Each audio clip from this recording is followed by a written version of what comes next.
You know, the reason we call this the wow factor is because we believe it's important to focus on being women of wholeness, women of wellness, right?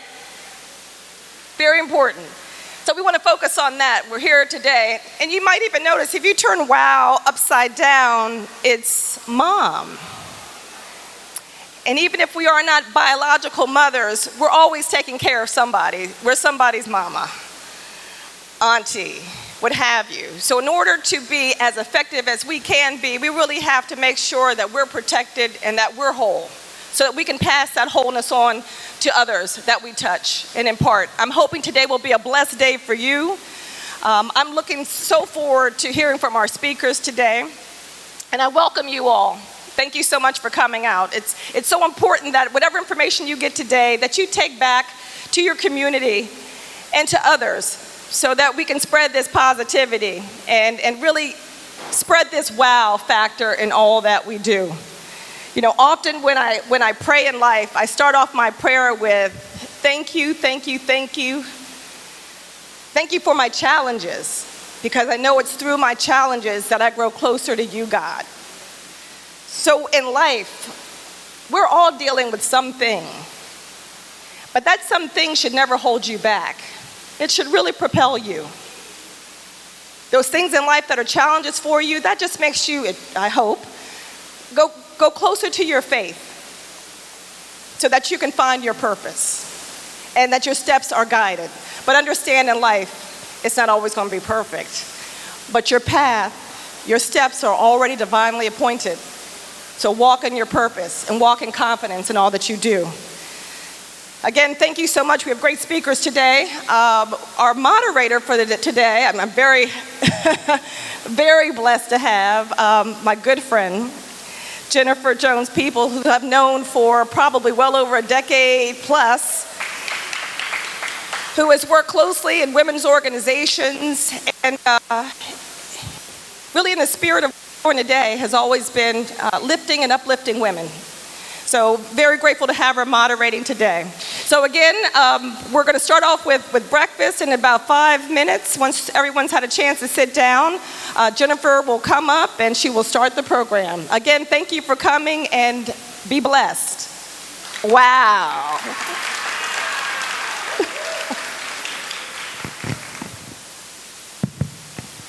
There we go. All right, as promised, this is approximately 5 minutes later. Again, thank you for being here. Listen, I wouldn't have my wow factor without my mom. She is the one who turns, she's my upside down wow. She is my mom. And my mom happens to be here today. So I want her to stand up, Dr. Beverly Anderson.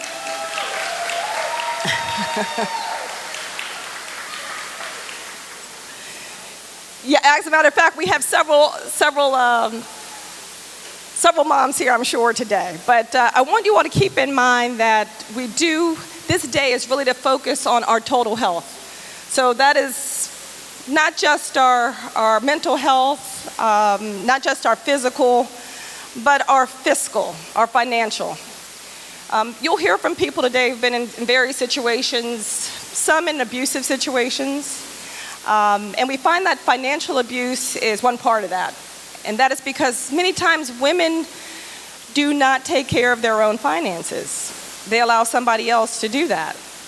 And no judgment on anybody who chooses to do things that way. But I remember when I was a little girl, my mama taught me, she said, you make sure you take care of your money. And she said, you always pay into your 401k if you have opportunity. You always maximize. You always do this. And she said, and you don't have to necessarily let everybody know what you have in your accounts.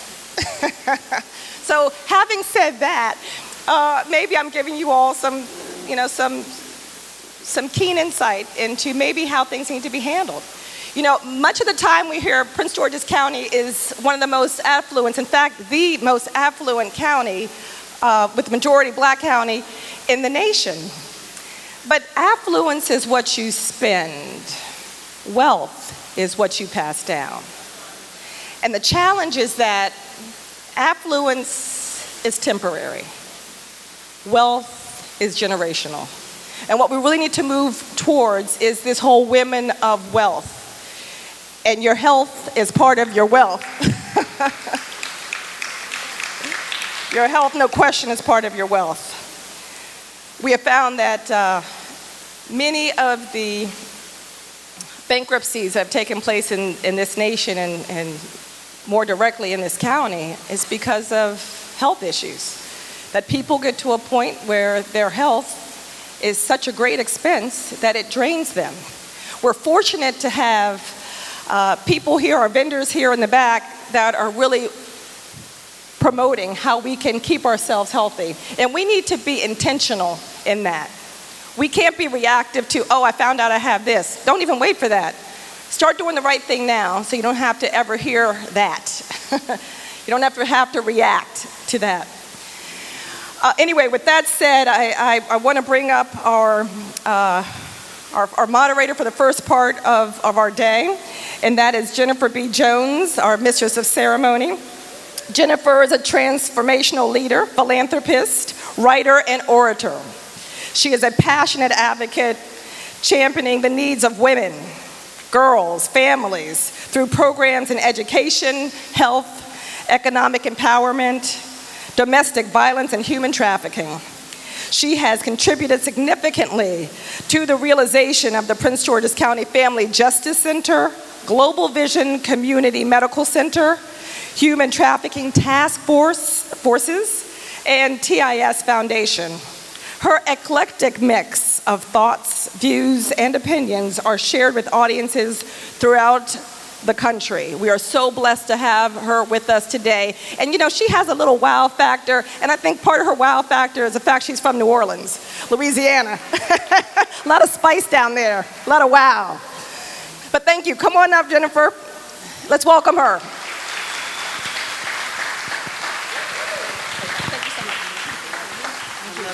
Good morning, everyone. How about we stand up and give a big wow and celebration to council member, power woman, amazing leader, outstanding Monique Anderson Walker.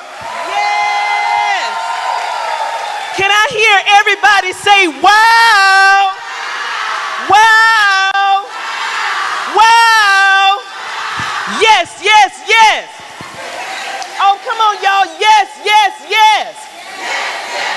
All right. It is an honor and a privilege to be with you this morning to celebrate, to empower, to educate, and to inspire and uplift women. Before I say anything, I want to say thank you, God, for the privilege of having the opportunity. Thank you, Monique. Thank you, Ashley. Thank you, Gina, to be able to just be a vessel for God. And I want to begin this morning by saying my most true thing. I will bless the Lord at all times, and his praise shall continuously be in my mouth. My soul will make her boast in the Lord. The humble shall hear thereof and be glad. So today, while we learn and while we're inspired, I want you to come and magnify the Lord with me, and let us exalt his name together. Good morning, Prince George's County. Yes, yes, yes. It is such an honor and a privilege this morning to have the opportunity to pause for women to pause and focus on the business of you. We are here today to celebrate. We are here today to uplift. We are here today to be inspired. And in order for us to do that and do it well, we have to acknowledge the great program and work that has been done already. We haven't even gotten started to ensure that today, down to every detail, every chosen vendor, every single resource, medical care, every single detail. Have you paused to just look at the centerpiece on your table? Wow. Right? Have you paused to just look at the colors, to look at the stage, to understand that this is a moment to pause? This is a moment to feel beautiful. This is a moment to let down your guard and be a little vulnerable. This is a moment to understand that every word spoken to you today is intended to heal, to inspire, to uplift, and to touch you. So embrace it. Sometimes when we hear truths, it kind of makes us a little uncomfortable. Sometimes when we hear something that's heart-wrenching, it makes us remember our own tribulation. But we have a God who is awesome and amazing, and because of him, we have victory already. So I want you to get comfortable today. We're in the church. And because we're going to do a little call and response. So when I ask you to say words like wow, words like victory, words like yes, I'm saying yes to the greatness that we already are. I'm saying yes to the awesomeness that we are evolving into every day. And I want you to be able to say yes, yes, because I am a woman. I am wonderfully and fearfully made. I am awesome. I am beautiful. I want you to leave this room filled with love, empowered, full of knowledge, and then don't keep it to yourself. Tell somebody else. And while you're in the telling business, yes, you can applaud. Tell somebody else. And so for my social media friends who are in the room, and I got any because I've already been posting, I've already done a couple of lives. Hashtag wow factor. Hashtag wow factor. And you make sure that you look Monique up. If you have not already liked her page, go to it, find it, so that we can make sure that the love and the energy and the intention that she and her team started this day with radiates throughout all of Prince George's County and throughout all of the DMV and throughout all of this great country and throughout the world. Because I have some friends in Paris and in Nigeria, in Abuja, and some friends in South America who are always watching and paying attention to the great things that we're doing right here in our beautiful and gorgeous Prince George's. So with that, I hope that we can have an awesome ride today. And I look forward to every single moment that we are going to have. Now it is time for our first amazing panel. Knowing is the first step, your temple and financial sense. Can everybody give a round of applause for the intention of learning? So I'm going to ask the first panel of great women to go ahead and come forward and grace us to the stage. Dr. Charnel Smith, Debbie Short, yes, a rolling round of applause. Florence Champagne, and Shakira Hockaday Bay. Good morning. Okay, so ladies, it's your choice to stand or sit so that we can keep safety and keep the stage going. I want each one of you to give yourself an introduction. Tell the audience about the amazing. We know we have your bio and a snapshot of you, but really use this moment to open up in your area of expertise, introduce yourself and what you want to impart to these amazing women this morning. We're going to start off in the order of our program. So, Dr. Charnel Smith, you have the floor. Okay, good morning. A little close. My name is Dr. Chanel Smith. I am a general surgeon at Fort Washington Medical Center with a special interest in breast health. I'm here to talk about women's health, but more specifically about women's breast health. As African American women, we are unfortunately much more likely to be diagnosed with advanced breast cancer. We are much more likely to have a reduced rate of a 5-year survival from breast cancer. Though Caucasian women are diagnosed with breast cancer more often, we die more often.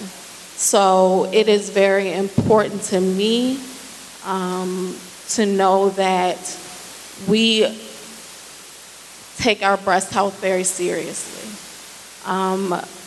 If you're over the age of 40, you should be getting your yearly mammograms. You should be doing self-breast exams, though research says that there's no real benefit. I disagree with that. Nobody knows your body like you do. When you see something, you see those signs. When you see something, say something. When you see something that's wrong with your body, say something. It's just as important about you as it is for what's going on outside in the world. Nobody can tell you what's right or what's wrong with your body, you know. So that's always something that if you don't take anything else away from anything I say today, know your body, learn your body, and be very familiar. Thank you so much, Dr. Smith. Everyone, please. Thank you. Next, we have Florence Champagne. Hello. Hello, everyone. My name is Florence Champagne, and I am a heart attack survivor. I had a heart attack in 2012, and as a result, I had to have open heart surgery, and I also wear a pacemaker. Leading up to that, I suffered for nearly a year, going back and forth to the emergency room with these pains. However, at the time, I was unemployed and uninsured. And it was a cardiologist that told me it was because I was uninsured that I was not receiving the proper treatment. So he found a way to accept me without any insurance and conducted a cardiac catheterization. And once they did, they were rushing me off to the operating room to perform emergency open heart surgery. My main artery was 99.9% blocked. And he said if I didn't come when I did, I wouldn't have lasted another day. I like to say God gave me purpose in my pain. And I founded the Open My Heart Foundation. And our goal there is to help eliminate these heart health disparities among African American women and women of color. Heart disease is the #1 killer in the United States. 1 in every 4 person in the United States died of heart disease. And that is a statistic that's more than any other disease that's out there. And unfortunately, African Americans are disproportionately affected by heart disease. So we have to raise our voice and make some noise. It's not talked about as much in our community, yet when we find out we have it, we usually die. And then it's too late. So I'm here to talk about the disparities that exist. We provide advocacy, support for women of color, for heart disease awareness, and we have heart health fairs and support groups and things like that. So that's my story, Florence Champagne. Thank you.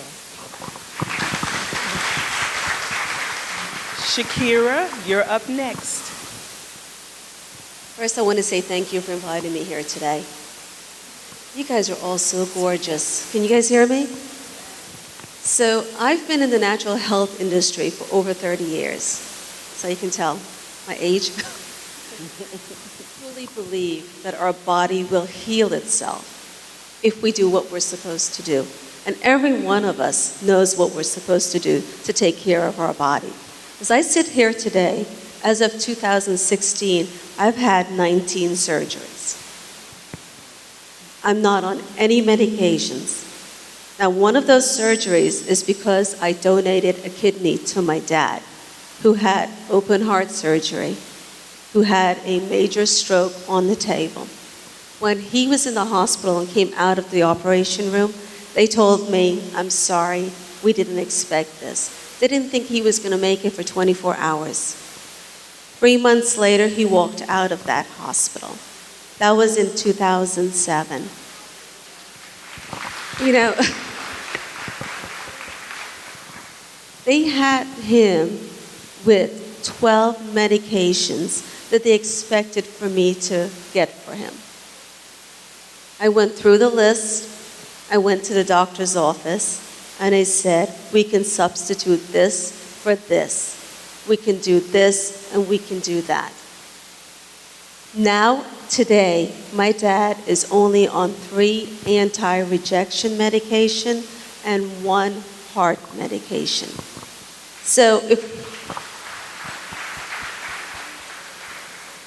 we need those tests, we need the help when you're in a heart attack, you're in a stroke, when we have cancer. But we have to realize that those things are letting us know that, hey, our body's in crisis. So we take care of it as well. We work with our doctors and take control of your health. But what I see the majority of people do, I have a store in Fort Washington, and they'll come into me all the time. "Give me that magic pill." That's what we're looking for, because our lifestyle is so busy that we want to just pop something, drink something, and just keep on moving. It's not that simple. You've got to drink the water. You've got to get enough sleep. You've got to watch what you're putting into your body, and you've got to watch what's coming out. What color is your urine? Are you drinking enough water? Is it affecting your kidneys, which is going to affect the heart? Are you taking all of the stuff, the fatty, all that wonderful fried foods, all that fresh stuff that we eat? I know we just had breakfast, but all the cheeses and the pastries, what are we doing? We're clogging our arteries. We're clogging our pores. We're taking our immune system and lowering it. If you're not having the bowel movement 3 times a day, what are you doing?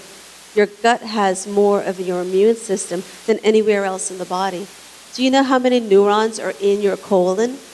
So when you have that brain fog, you have Alzheimer's, look at that person. Are they constipated? Do they have chronic constipation?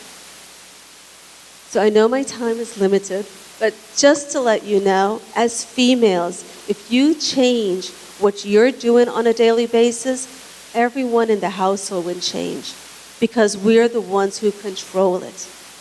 So as we do the wow factor and we pause today, and I'm so glad that we are where we are, because God has given us an amazing body. Just sitting here, do you know how many trillions of activities is going on? So let's take, when we leave today, let's make that commitment to do something different. Not just come here and listen, because we've got a lot of wonderful people who've had a lot of experiences. But walk out here with purpose and make those changes that will last. And when you fall off the wagon, it's okay. We've got summer. You've got weddings, you've got cookouts, you've got anniversaries, birthdays. But the next day, go back to what you were doing. Enjoy your life. This doesn't mean that you can't enjoy your life, but do it with purpose. Thank you, ladies. And last but absolutely not least, Debbie Short. Good morning, ladies. How are you? Good morning. As I stand here today looking out into the audience, all I want to do is say, wow, right? Let's everybody give Debbie a wow. 1, 2, 3. Thank you so much. My name is Debbie Short. I am the Area Marketing Director and CEO and founder of DLS Financial Services. I have been in the industry a little bit over 19 years. My purpose for really getting into the industry is because I have a tax practice, and one of the things I found was that a lot of people had their finances all in the wrong place, and particularly women. You're going to hear today a lot of talk about how your health is important. But what you really need to realize is that your health and your finances go hand in hand. Your finances affect the way that you stand. Your finances affect whether or not you're going to be able to live in that mansion that you want to live in. It affects your health. You get to choose what car you want to drive, what home you want to live in. where you want to send your kids. If you take anything away today, remember today is the first day of your life. My question to you is, what is it you're going to do with it? Okay? We take pride in just educating you in terms of how to protect your assets. Make sure you're headed in the right direction for retirement, which is something that women, we always put on the back burner, simply because we are nurturers, we are caregivers, we always depend on somebody else to take care of our finances. The first rule of thumb with finances is always pay yourself first. The second rule of thumb with finances is pay attention to rule number 1, always pay yourself first, okay? So I'm going to end this here until it's time for me to come up and present, but you just really want to make sure that you walk away with something, a takeaway today. What is it that you're going to do? My goal today is to make sure you understand how to build your financial house from the foundation to the rooftop. Thank you. Thank you, ladies, so much for the introduction. So now I'm just going to do a bit, 2 quick round robins to try to ask you questions based on what you opened your conversation with and what I know about each one of you. So, Dr. Smith, we heard the alarming statistics that you shared about breast cancer, about the disease. But can you share for the women in our audience, especially for the women who may not have already been touched by breast cancer in their life, a little bit like what the experience is for a woman from the moment you have to give her the news that her biopsy's positive to being able to say, it seems like we've gotten the cancer and treatment has been successful? So the journey from diagnosis to cure, basically. You sit down in the office, you know you've had a biopsy, and you walk in and the doctor says, have a seat, right? Your anxiety level goes up, you're concerned, what am I about to hear? You may have a general sense just kind of based on how you walk into the room. You sit down, you get that news, you may cry, you may wonder, why me? You have a conversation about what are next steps. So from there, you're going to go see a medical oncologist. You may see a radiation oncologist. You may see a plastic surgeon. There's a list of decisions that you have to make. What kind of surgery are you going to have? Are you just going to have the mass removed? Are you going to have your whole breast removed? Are you going to have both breasts removed? Are you a candidate for chemotherapy? Are you healthy enough for chemotherapy? Do you have to have radiation? There's this long list of decisions that you're going to have to make. There's a caveat of doctors that you're going to have to see. And hopefully this is a journey that you're not walking on by yourself. Cancer is a scary disease.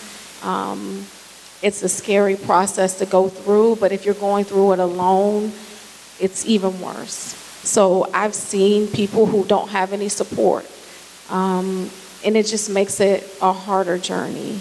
So hopefully there's somebody walking with you, holding your hand, going to the appointments with you, letting you know it's going to be okay and you're going to come out on the other side. Because that really helps in walking through this journey. Thank you. Thank you so much. Thank you. Yes, please give her a round of applause. So Florence, you shared equally alarming statistics that heart disease is the #1 killer in the country. 1 in 4 people have it. Can you share with us a little bit about how the disparities that you spoke of in treatment happen at the decision-making point when you've come into the hospital for crisis, what kind of treatment you get? You spoke about your doctor saying because you're uninsured, the treatment that you're getting is not the best. Can you just highlight that for us a little bit? Sure, absolutely. I think on the front end, when you go to the ER, it's very important for people that are receiving you know what some of the signs and the symptoms are for heart disease, and it looks different for women as opposed to men. That's one thing on the front end. So you may have a test, EKG, a chest x-ray, and things like that, where nothing may show up. It really takes a specialist or a doctor to say, you know, we're going to investigate a little bit further, we're going to try this, or we're going to try that. So it's very important when you go to the emergency room, when you don't even know what's happening with your body. I had no idea I was having a heart attack, that my arteries were blocked. So it's important to ask, could this be a heart attack, or could this be heart related? Is there another test that you could give me, or something like that? Kind of put them, you know, in the hot seat, so to speak, to push them a little bit further. So, Florence, are there some signs that women can pay attention Yes. to for themselves? Well, and for others? me personally,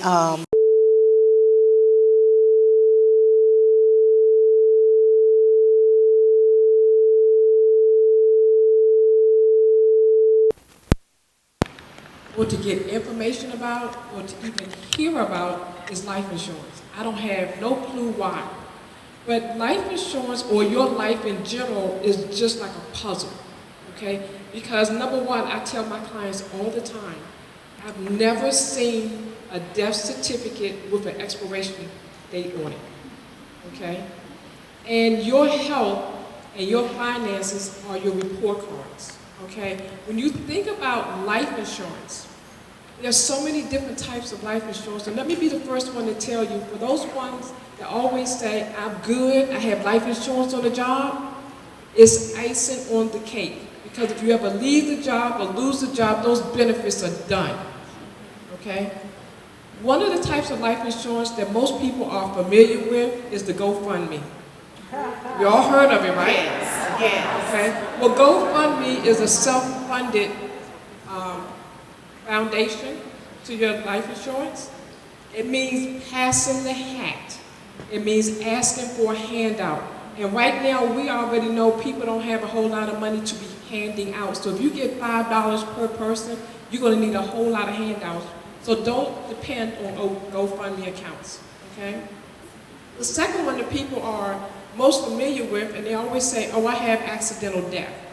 Accidental death is designed to protect you in the event of unexpected tragedy or death, but you have to pass away by way of an accident.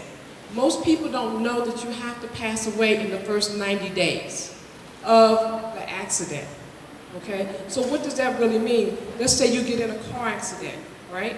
And there's a tractor trailer coming down and you tense up and you have a heart attack.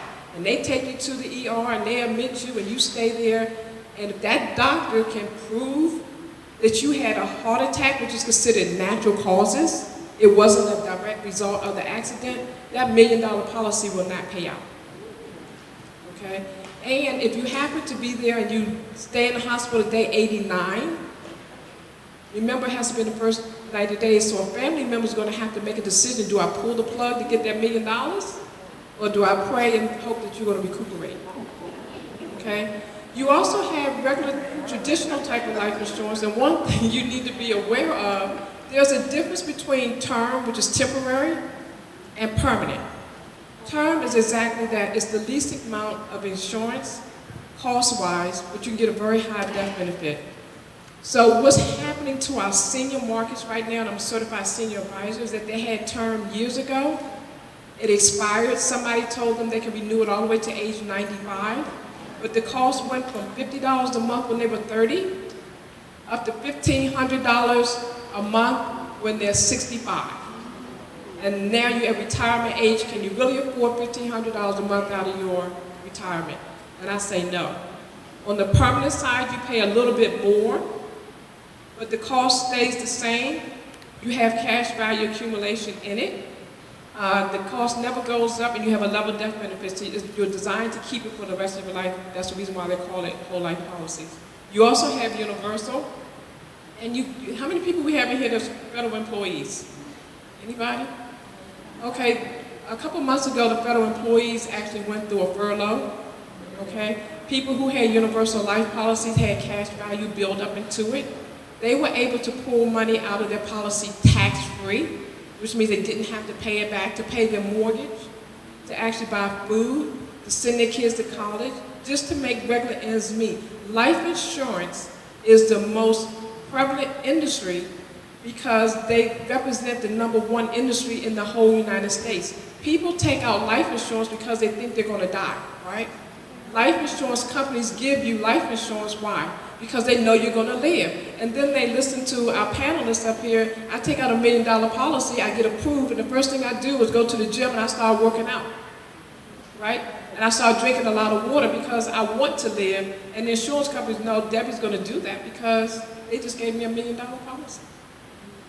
Life insurance is your foundation even before your retirement plans.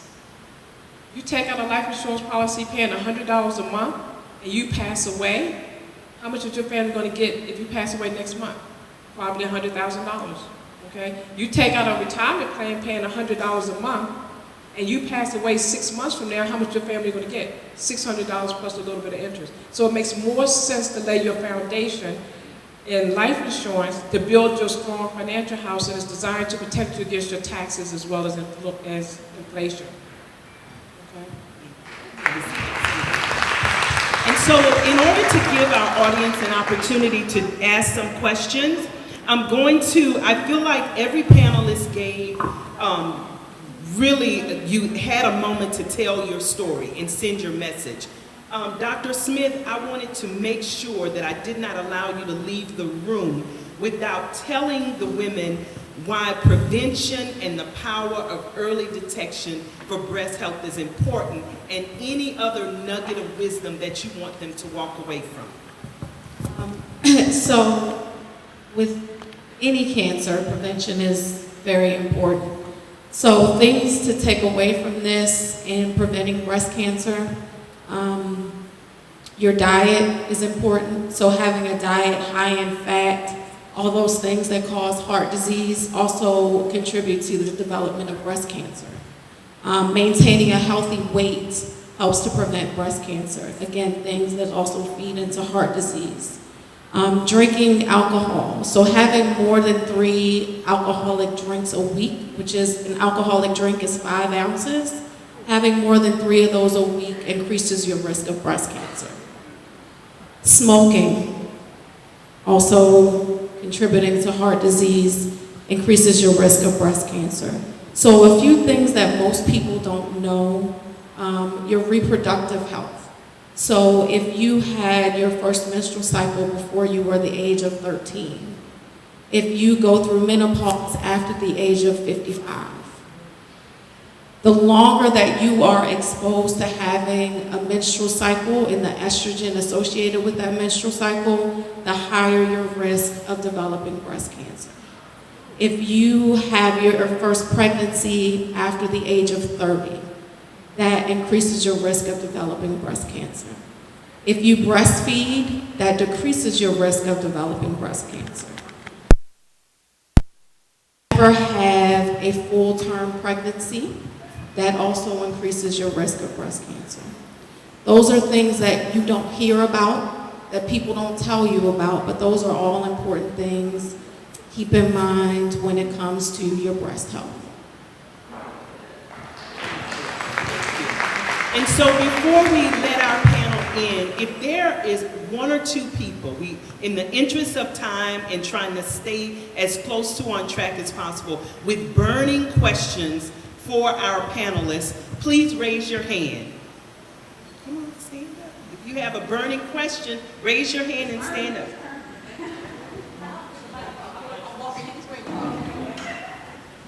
Hi, my name is Miss Parrish. To the young lady in the back. I was 26 when I had my first stroke. How old were you when you had the heart attack? I was 56. Thank you. Anyone else have a burning question?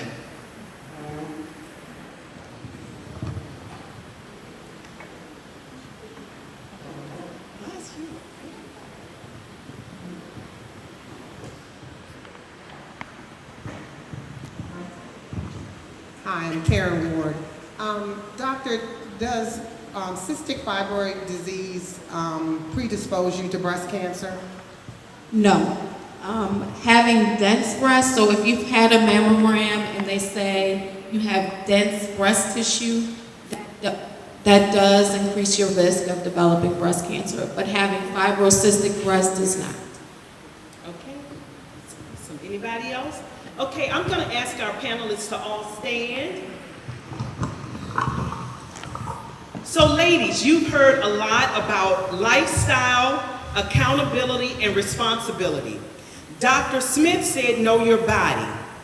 Florence said, get the right test, know the signs, and ask questions when you are admitted. Know the signs. She did not know. There was no crushing chest pain like when men have heart attacks.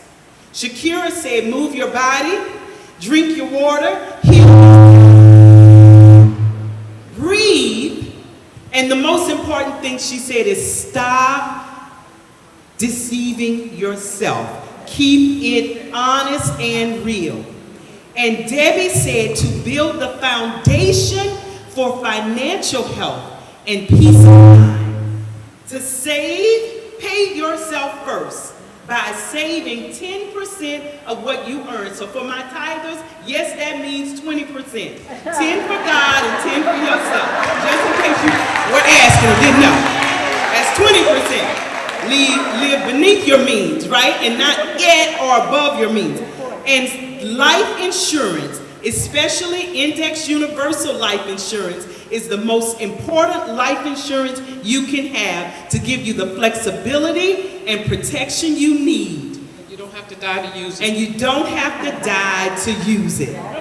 You can borrow from your life insurance policy, right? And I know because I did this. After about 10 years of paying on your policy, you can borrow against even the death portion and not just your cash accumulation and never have to pay it back. It's all tax-free. It's all tax-free. So I want our audience to stand with our panelists. Everybody stand up quickly, quickly, quickly. Give them a round of applause. And we're going to give our panelists a thank you by saying, wow.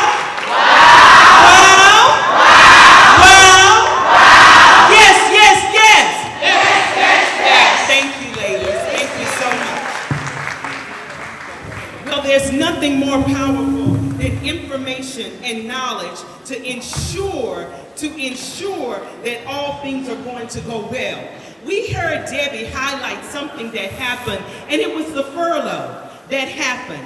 How many people know how the furlough impacted families all over Prince George's County and the world? Anybody? Just a few people? Well, if you didn't know, many of our churches were literally giving bags of groceries.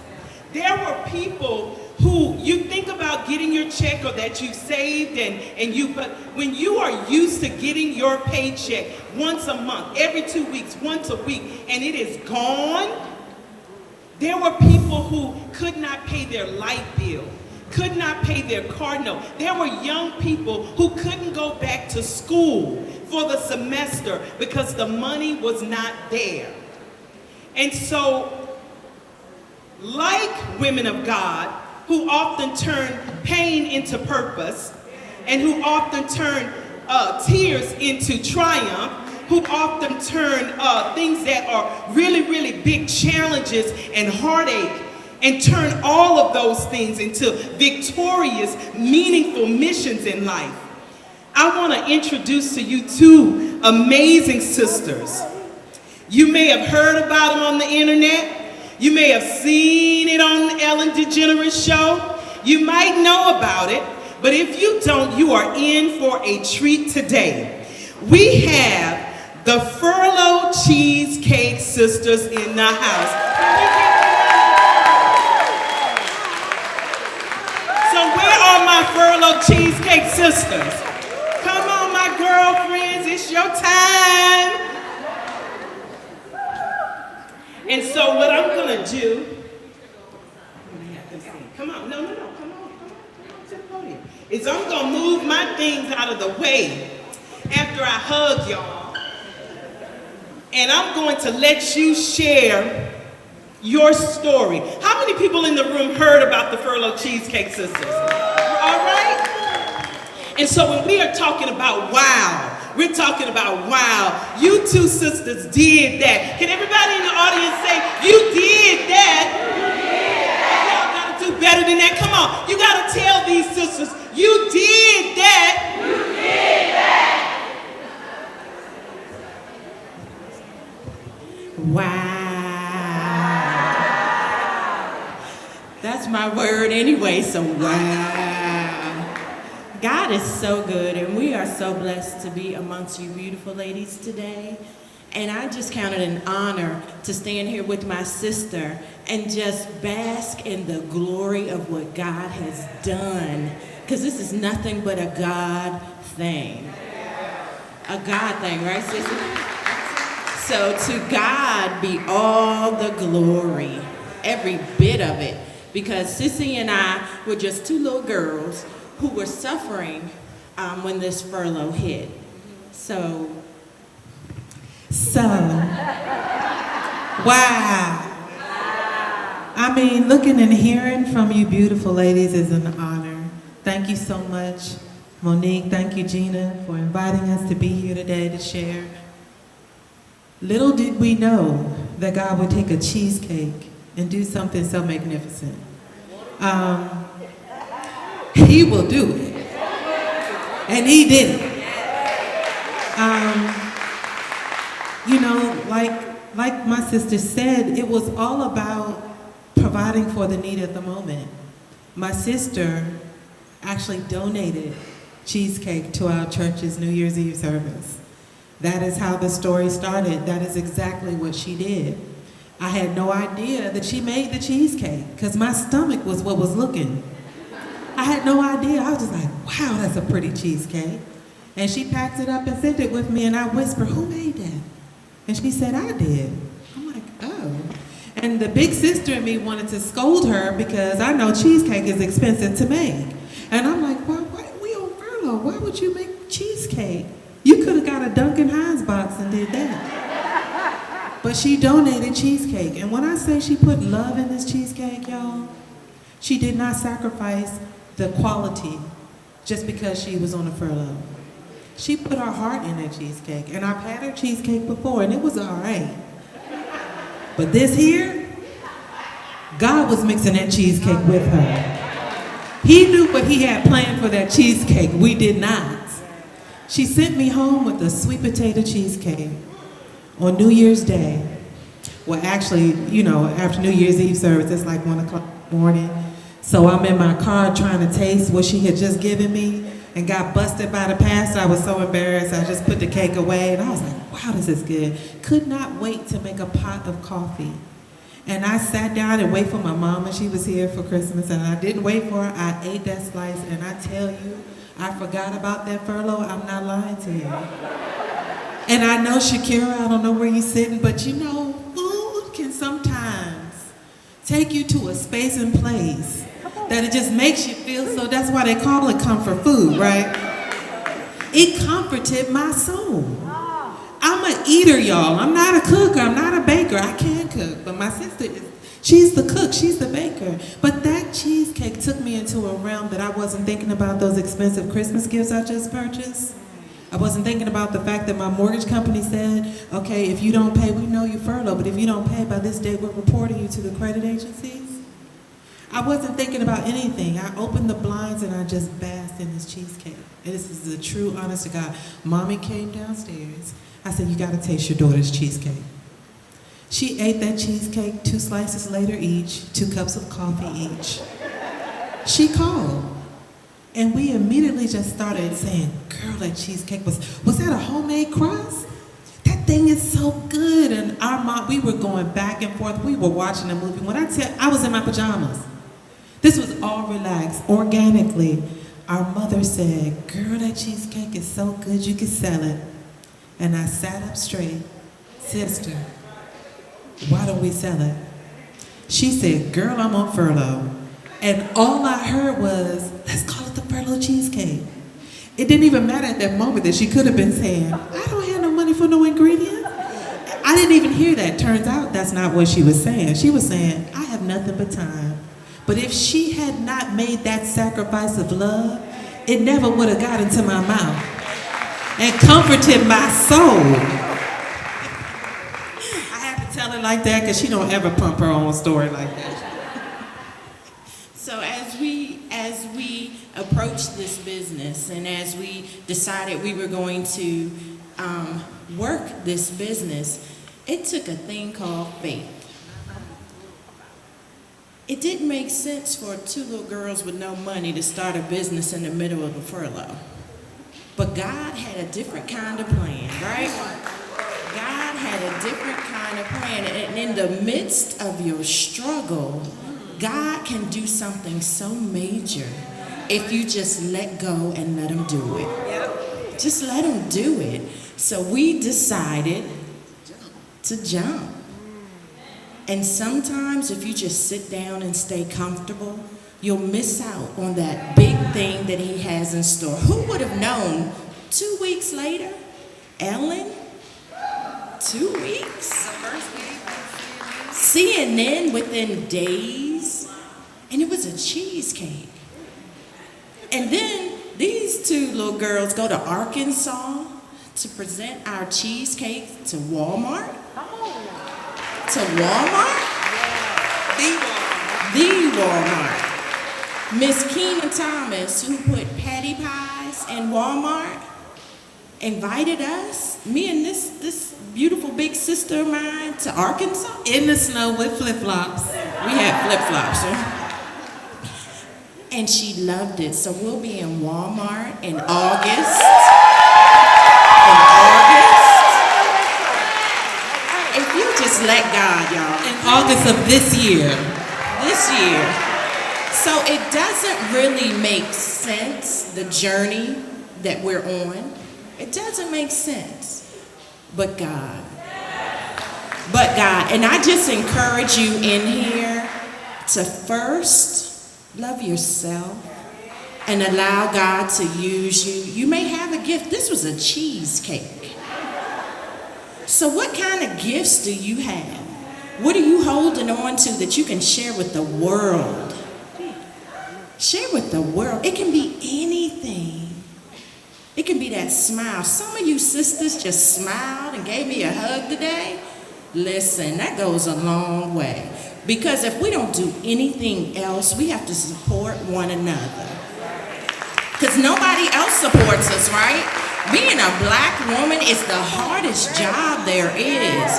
We're supposed to be able to figure it out. They look at us to be able to figure it out. You go home and something is wrong, who they look to? They look to you.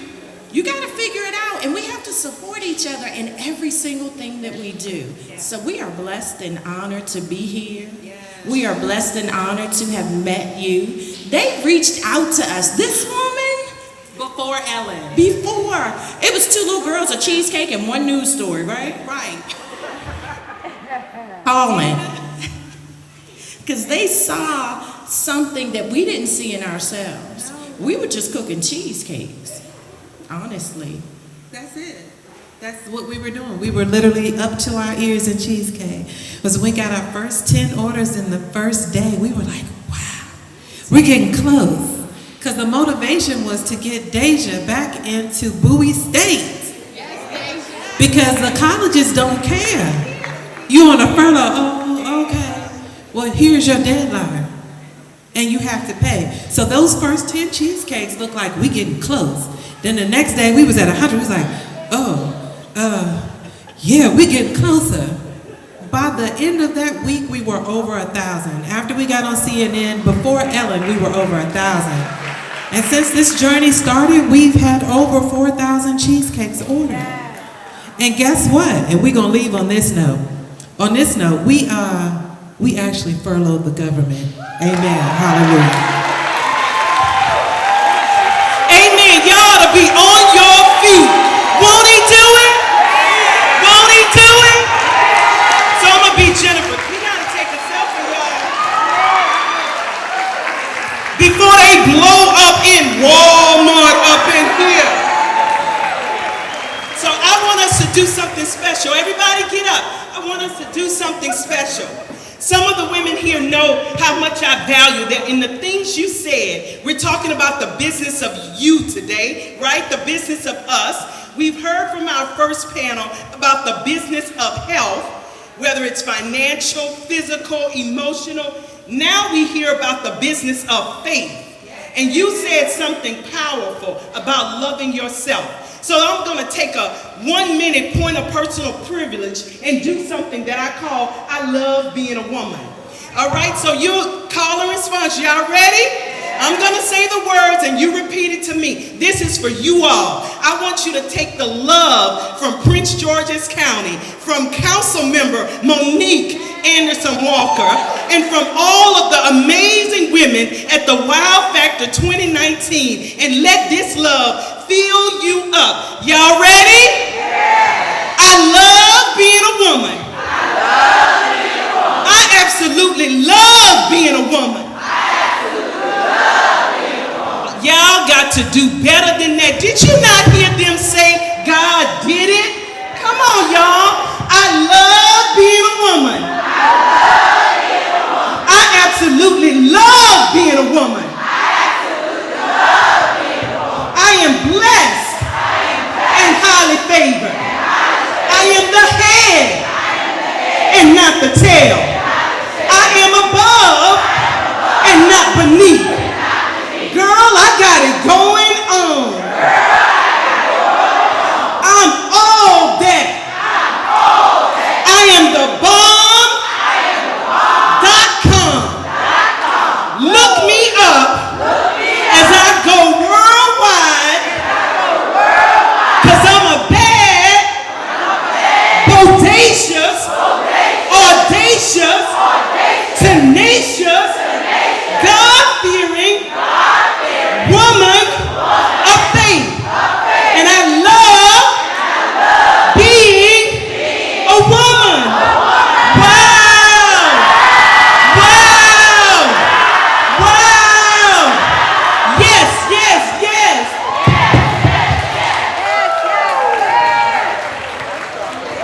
They got cheesecake samples, y'all. They got samples.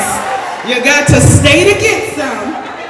Now I am overjoyed to introduce to you this amazing, homegrown, award-winning, independent artist who happens to be love in the family.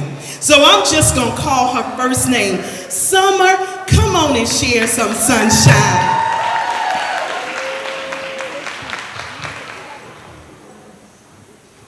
Wow. It is so good to be here. I'm really excited and already inspired. I've been shedding tears, and I'm gonna put those away because we gotta sing today, amen? Amen. I know it's not church, but we're gonna make this church if that's all right. I love this woman. I've loved you for a long time, Councilmember Monique Anderson Walker. I'm blessed to have her as a cousin. Yes.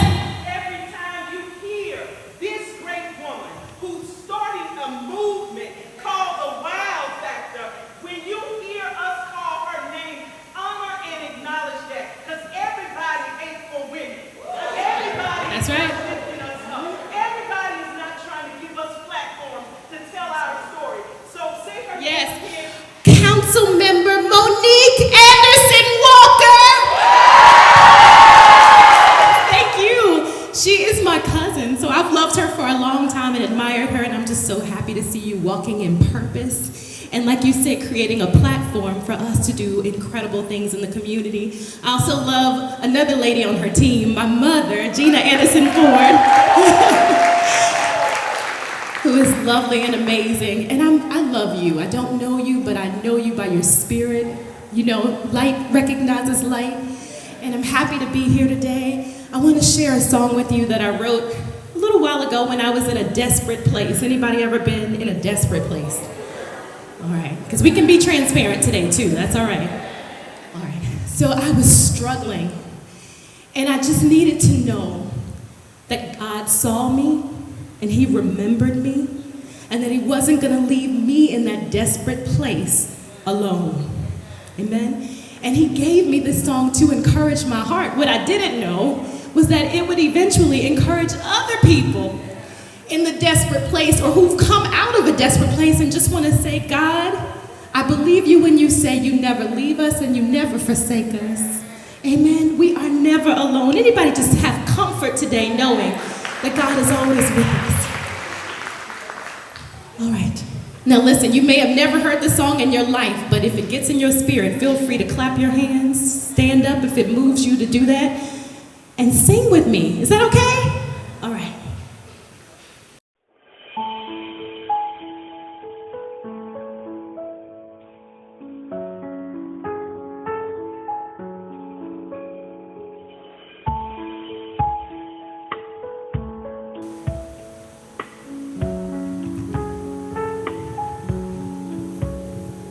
It's the greatest gift, being here,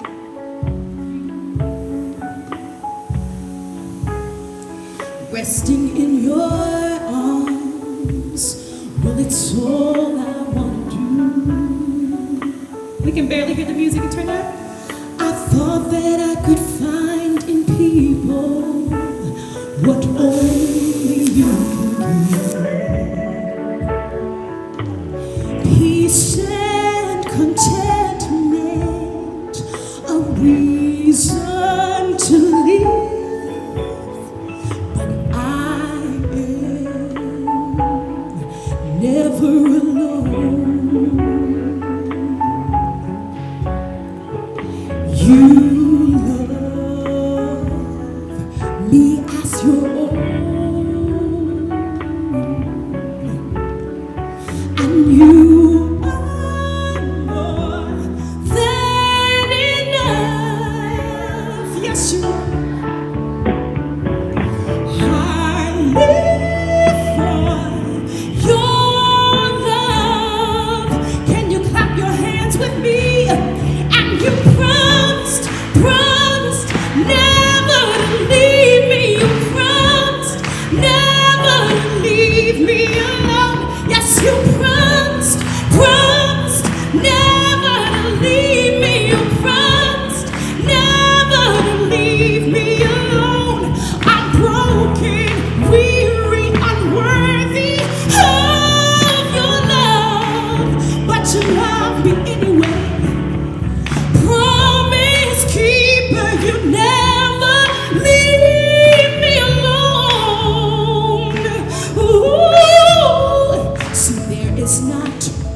they don't know what to say. See, I'm reminded you're near, yes you are, every moment so close to me, and you're just waiting to hear me acknowledge I need you, I need you, and you promise, come on ladies, sing that with me, to leave me, you promise never to leave me alone, yes you promised never to leave me, you promised never, one more time you promised, and you promised never to leave me, you promised never to leave me alone, God you promised never to leave me, you promised never to leave me alone, though I'm broken, weary, unworthy of your love. You're the sweet promise keeper. Never leave me alone. See, we are never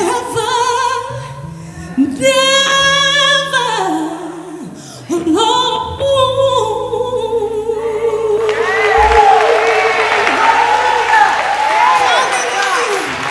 Hallelujah. Praise the Lord. Let's give God glory. And can we all say, wow?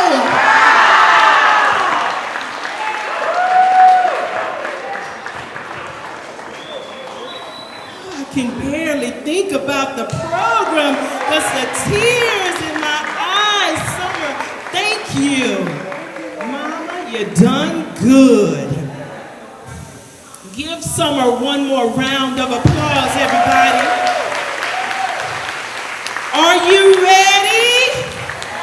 Oh, y'all not talking to me. Come on. Are you ready? Is there anybody not ready? All right, we are going to have our next power panel. When you see me with my phone, I'm not being rude. I'm getting my selfies in and I'm posting and sharing this amazing day.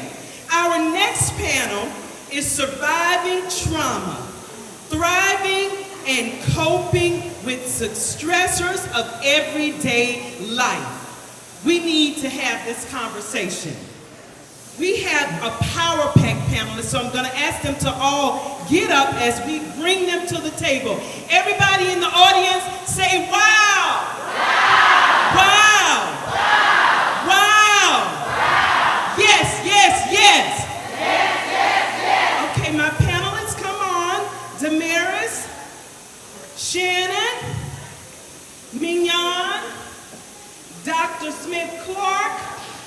We have with us today one of my favorite group of women, because in all of the years that I served on the Prince George's County Commission for Women, that's why I'm so excited about elected leaders, especially the women. That's why I'm so excited from our county executive, Angela Osselbrooks. Yes. To our amazing council member, Monique Anderson Walker, and her colleagues, George's County Council, and all of our elected leaders, because they have the power to inspire, to make deposits and invest in, and to give voice and recognition to people who do this amazing thing. Trauma happens in life, but when you can go from being a victim of some experience, some pain, some adversity, to being a survivor, and then you go from being a survivor to being a leader, and then you go from being a leader to awesomeness. And this panel that's before you today is representative of that awesomeness. And so what I want them to do, as our other panel, is to go in the order on our program and introduce themselves and tell the women a snippet about your experience and what brought you on this table today. However you want to say it. You don't have to go into all the details, just a snippet so that they can know why you are here. Because then we're going to share the really good news about what purpose was birthed, what mission you're on, what you're doing because of what came in your life. You turn lemons to lemonade, and we want to hear about it. So we're going to start. Damaris, you're first. So you can stand. If you want to come down to the podium, you can, or you can stand. Okay, so come on.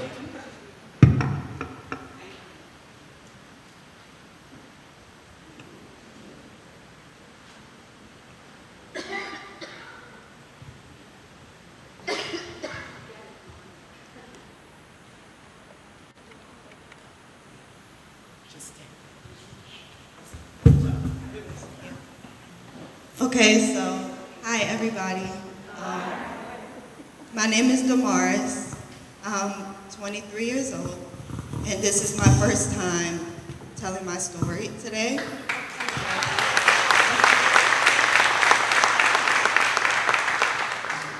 I'm a survivor of a lot of things, but today for human trafficking, so that's what I'm going to be sharing with you guys today. I'm going to be looking at my phone, so to summarize, yeah. Okay.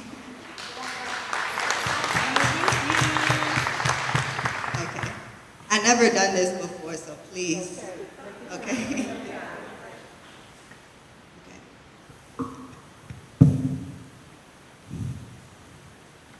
An innocent child that was damaged by love.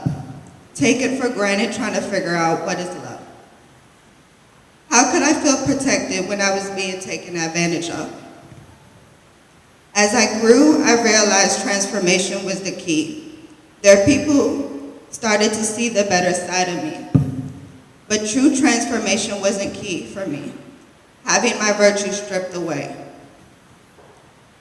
Materialistic things didn't mean anything to me, because I still rebelled against myself. I started running away from home, thinking I found peace, but each time I found hell. I was 16 and pregnant. Even then, I was able to find strength in my son, and I applied myself and managed to obtain my GED. Everything was going well until my 18th birthday. I had nowhere to go, no one to turn to, forcing me to sleep at the bus stops, trap houses, and stairways we called home. I started questioning myself. Am I fit for parenthood? Soon enough, God called the family for support. Desperate times called for desperate measures, encouraging me to pursue the entertainment life. Fast money, fast lifestyle, couldn't nobody tell me anything. Addiction became a reflection I seen each time I looked in the mirror. Going down a rocky path of disruption, I started to seek more. I caught myself sleeping with strangers for money. I'll keep you safe, I'll protect you, and I will never neglect you, he said. Hotel after hotel, man after man, laying there hearing their moans, feeling their sweat drip on my body, was becoming an everyday thing. I never had the chance to touch my money, except when I had dinner at McDonald's. I then found myself in a home where weapons surrounded me, camera monitors surrounding the home and street. At this point, I had to leave. The next time I see you, you will die, he told me. Sadly, addiction was still real for me, and it took for me to OD to discover who Damaris really was. November 25th, 2006, my son Inti was born. I found help. The homeless prevention program managed to get me a real home. We finally had our own roof over our heads. Having my son Inti made me a better me and a better mother to my children. Then I had found a family with my son's father. I thought I finally was able to find love because nobody ever truly loved me.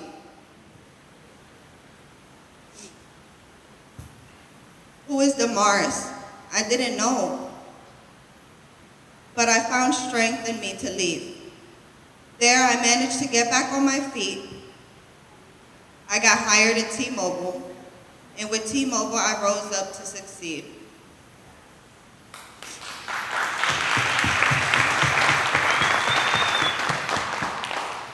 T-Mobile isn't my choice of career, but you need to start somewhere, and that somewhere brought me to a place that I am now. Working hard helped me to succeed, and now I'm living in Riverdale, Maryland, in a 3-bedroom, 3-bathroom townhouse, and my children are happily running up and down the stairs.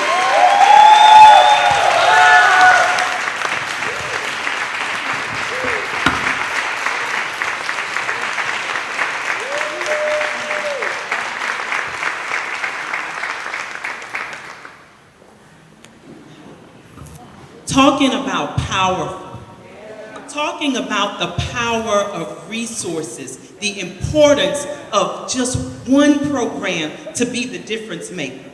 Talking about service, that somebody did something. It's why I believe so much in public-private partnerships. P3 and now P4, public-private philanthropic partnerships, because we can be the difference maker. Thank you for sharing your story. Wow. Our next speaker is going to share with you information about the great work that Fair Girls does. We've been partners with Fair Girls. There's a Fair Girls office in the Prince George's County Family Justice Center, in the Department of Family Services. There are resources, so come on up, Shannon, and tell us the story. This information has the power to save lives. So yes, please give her a round of applause. Good morning, everybody. First of all, thank you for spending your Saturday here to learn about such important issues and how you can really make a difference. So I want to take a minute to really explain what Fair Girls does. We stand for Free, Aware, Inspired, Restored. But before I do that, I kind of want to understand what you guys understand about human trafficking. I want to go over some of the, really quickly, because I know I only have a few minutes, some of the major stereotypes about trafficking. One of the biggest ones is that it doesn't happen here. This is the US, it doesn't happen here. Trafficking is something that happens internationally. So, wrong. About 98% of the survivors that Fair Girls works with are US born and raised. DC is ranked 28th in the nation for trafficking, and Maryland is 19th, with 72 cases reported in Maryland. That might sound like a lot, but that number is probably really inaccurate, because those are the cases reported. That doesn't include the hundreds or thousands of people that are exploited every day. One of the other biggest stereotypes about trafficking is that, anyone who's being trafficked, like the media portrays, they're being tied up, they're being kidnapped, they're being held in against their will. That definitely can happen, but actually a lot of the times it's the coercion and the fraud that keeps individuals in their situations. And so another huge stereotype is that trafficking can't happen to boys, and that also is very inaccurate. And data, we don't have great data. We don't have great data on the statistics of the number of boys that it happens to, again, because it goes unreported. Service providers think that it can't happen to boys, so they don't even look out for it. So some of the services that Fair Girls provides, we are a nonprofit. We're based in Washington, D.C. And so we provide case management services to survivors of trafficking as young as 11. That's both labor and sex trafficking. And so that can look like different things depending on the goals, whether that's finding housing, whether that's enrolling in school, obtaining a GED. We also have a prevention education and outreach program. And so that looks like going to churches, juvenile detention centers, and schools to really educating youth to hopefully prevent them from being exploited. Another part of that is our outreach program, in which we will go along with the Metropolitan Police Department with them, but separate from them, to do street outreach, to hand out things like business cards and chapsticks with our information on it, but labeled as something else. So for example, it might say a nail salon, but it's really our information, and that's to make sure that they're safe. Our third biggest program is our Vita Home program, and that's our safe house for survivors ages 18 to 26. So the only requirement is that they have a history of trafficking and that they identify as female. And we provide them with the services that they need, so case management, clothing, food, and a shelter over their head to hopefully help them get out of the life. So that's just a little bit about Fair Girls, but I'm happy to answer any other questions that you guys have.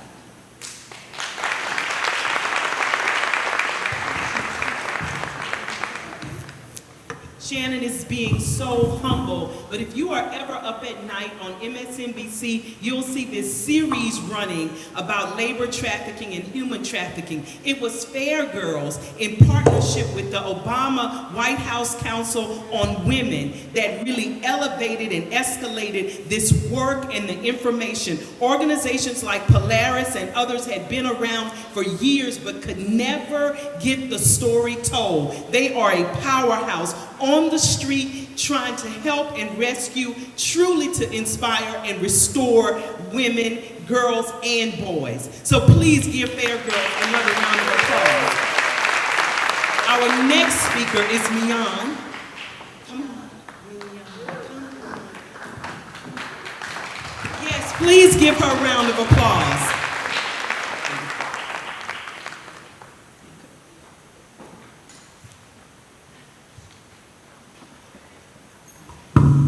Hello, everyone.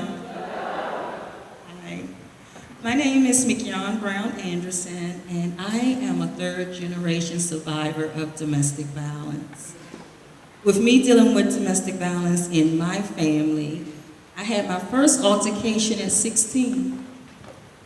And so at 16, you're a young girl, you think you're in love, and all these different things that's going on in a relationship that you really don't understand.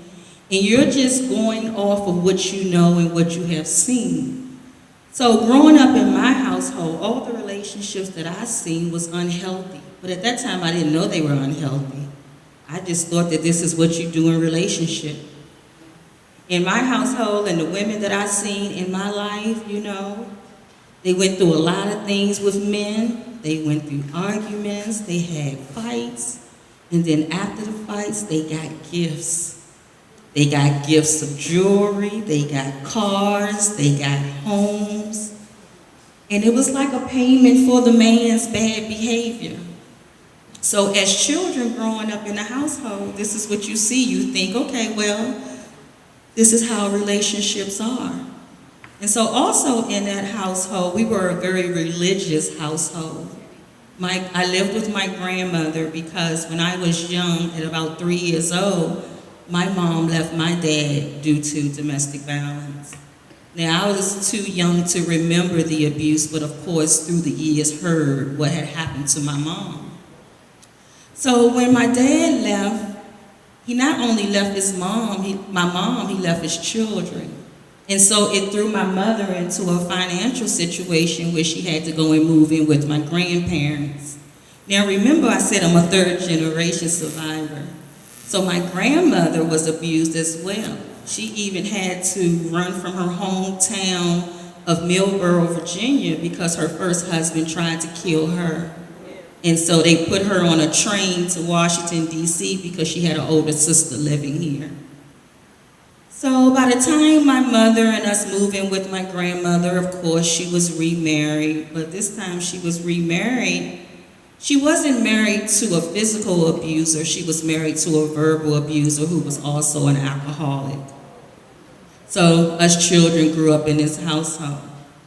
And as I stated, with my mom did one thing right. When she went through the abuse with my dad, she never brought another man around her children.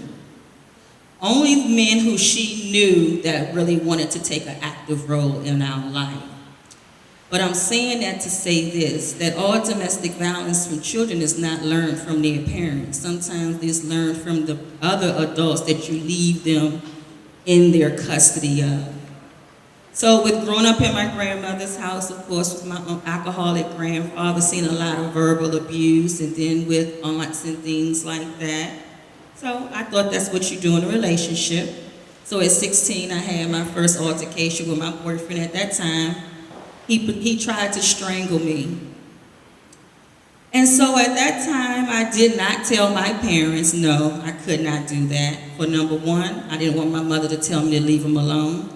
Growing up in DC in the 80s, my boyfriend was in the drug game, so he had lots of money. And remember, I was shown that you can stay with a man no matter what the behavior is as long as he buys gifts, and he bought many gifts, even for a 16-year-old. So, I didn't tell my dad because my dad was a street dude. I thought that my dad would kill him, which he probably would have if he knew what was going on. So I kept it to myself. And the reason why I kept it to myself is because everybody else around me was going through it. All of my girlfriends, all of my older cousins, everyone. So I didn't feel as though that, it was something that I needed to share. It's just what we do. So from the time of 16 to the age of 31, I was in an abusive relationship. To even one day, I even married my abuser. Before I had said I do to my husband, I had already been pushed out of a moving car. I was hit in the head with a small baseball bat. My elbow was dislocated, and I had numerous black eyes. The first house that I ever lived in with my husband was purchased because he was cheating on me with another woman, and that was his gift to me. And I accepted it. So I had left my husband in 2004. And I remember I was in church New Year's Eve on 2006. And God spoke to me and he said to me that you would change the world. And I'm like, wow, awesome to hear from God, right? I'm like, wow, change the world, how am I gonna do that? I'm in the real estate industry. What am I gonna do, sell millionaires' houses or something? I couldn't understand what I was gonna do. But I love the idea of God saying that he was going to use me in that way. So this was 2006. That was New Year's Eve. So January, my pastor had spoken a message on what is God preparing you for. And I couldn't shake the message. Every day it kept playing over and over in my spirit and my head. And I'm like, oh my goodness, what is going on? I'm like, so I talked to God. I said, God, yes. What are you preparing me for? And he tells me to read Job. And I say, okay. So I started reading Job and I started getting acquainted with who he was, and he was such a man of honor and how he loved God and how he wouldn't curse God no matter what was going on in his life. And so I started just meditating on that. That was in January 2017. Well, on March the 17th, 2007, I get a phone call about the same daughter that my husband wouldn't go pick up. Now she is 18 years old, and I get a phone call telling me that my 18-year-old daughter has just been shot in the head by her 18-year-old boyfriend. I'm devastated. Because I'm like, what's going on?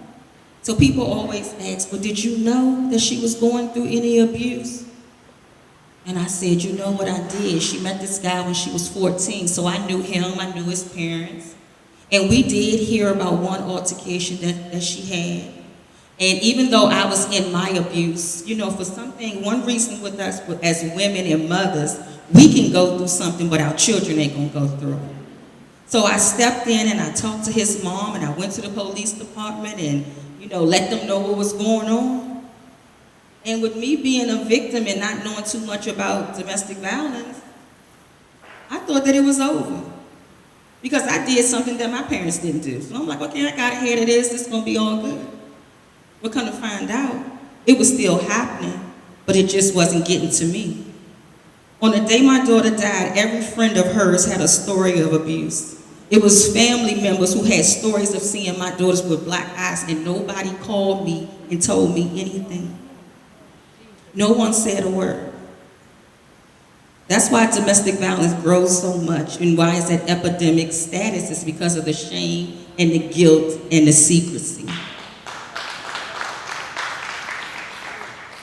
So I told her girlfriends on that day, I said, you know what? You take your stories to your grave, because there's nothing else I can do for my daughter. Nothing. And so I'm thinking, okay, I gotta deal with this. I buried my daughter and everything. And then here come God again. He started talking again. And he said, now you must speak. Now you must tell the world how they keep allowing generation after generation of abuse and never talk about it. This is what happens when we continue to sweep these issues under the rug, thinking that they will get better. I assure you that it will never get better until you expose it. So I'm out here and I'm telling my story and I'm sharing with the world and I'm being vulnerable and transparent, and I'm getting these crazy looks from people as I look out into the audience.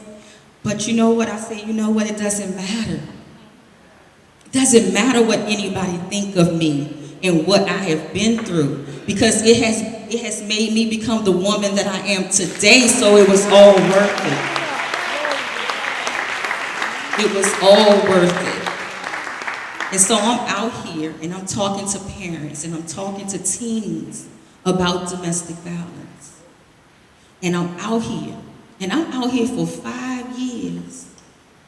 And you know what? Domestic violence shows up at my door again. This time, my blood sister, same mother, same father. I lose my 20-year-old niece in D.C. boarding a bus with her 1-year-old baby. And her child father shoots and kills her on a crowded bus and also shoot her baby. Then he leaves from the scene and go and kidnap his other baby mother, get her to drive him to New York where he killed himself. So when I tell you that it's real, that you can sit here and you can hear these stories and you be amazed and you're like, oh my goodness. But don't you know that it's gonna be somebody in this room that go right back to that same relationship thinking that it'll never be them? Thinking that it will never be them. And it's not if it will be you, it's when will it be you. And so now, at first, when I first started, I did start an organization in my daughter's name, the Lakeisha Brown Foundation. And at first, my mission was, because I don't want another mother to ever experience what I have experienced. But then, with dealing with women, I said, you know what? I think I'm on the wrong spectrum of this. I said, because I am on the reactive side. I said, I don't want to be on the reactive side. I don't want to keep sitting here with mothers crying that their babies is dead and children that their mothers is gone. I don't want to be on that side. I said, I want to be on the front end. I want to be on the prevention side. And so with me doing that, it was this quote that came to me, and Frederick Douglass said, and it was so powerful, and it changed my whole life around. And he said that it is easier to build strong children than to repair broken men. So if we reach our children, if we teach them what a healthy relationship looks like, if we teach them what it means to be loved. I go in classrooms and I talk to your teens, and they don't even know what love is, because sometimes us as adults don't even know what love is. But God has already gave us the definition of love. In 1 Corinthians, he tells us that love is kind, love is patience. And so what I do, I challenge people. I say, you know what? You take your mate's name, and I'm just going to throw a name out. There's not many men, but I hope there's no Mike in here. And you say, is Mike patient? Is Mike kind? Is Mike self-seeking? And if you can't say that he is, then you don't have love, and you need to reevaluate your situation. Reevaluate that. We are losing too many guys. These domestic violence is at epidemic levels. When I first started this, and I've been doing this for 12 years now.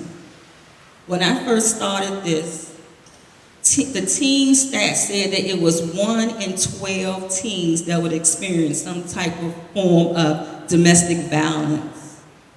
You know what the numbers are now? 1 in 3. 1 in 3 teens are experiencing some form of abuse. 1 in 4 men, because yes, ladies, men are abused too. And it's 1 in 3 women as well. So I just want to tell you to take a stand when it comes to domestic violence. And do not look at it as it's not your business, because it affects us all. And you got to remember that you can raise your child one way in your home, but they got to leave out and deal with the world. So let's make sure that all the children are learning what a healthy relationship looks like. And don't be afraid to talk to your children. They want you to talk to them. They come to me and tell me horrific stories. And just like me, their parents didn't know. And I'm going to leave with this, 2 things what they always say. 1 is that I don't believe that I can sit down with my parents and talk to them about what I'm going through without them judging me. And 2, I just don't want to hurt their feelings. I just don't want them to know what I'm going through. Because if I got in it, I can get out. But 9 times out of 10, if they get out, they may not even know they're out because they're being carried out. Thank you, guys. She's gone from being a 3rd generation survivor to a 3rd generation leader. Thank you so much, sharing your story. Next, we're going to ask Dr. Clark to come on up. Dr. Smith Clark has, resources and support.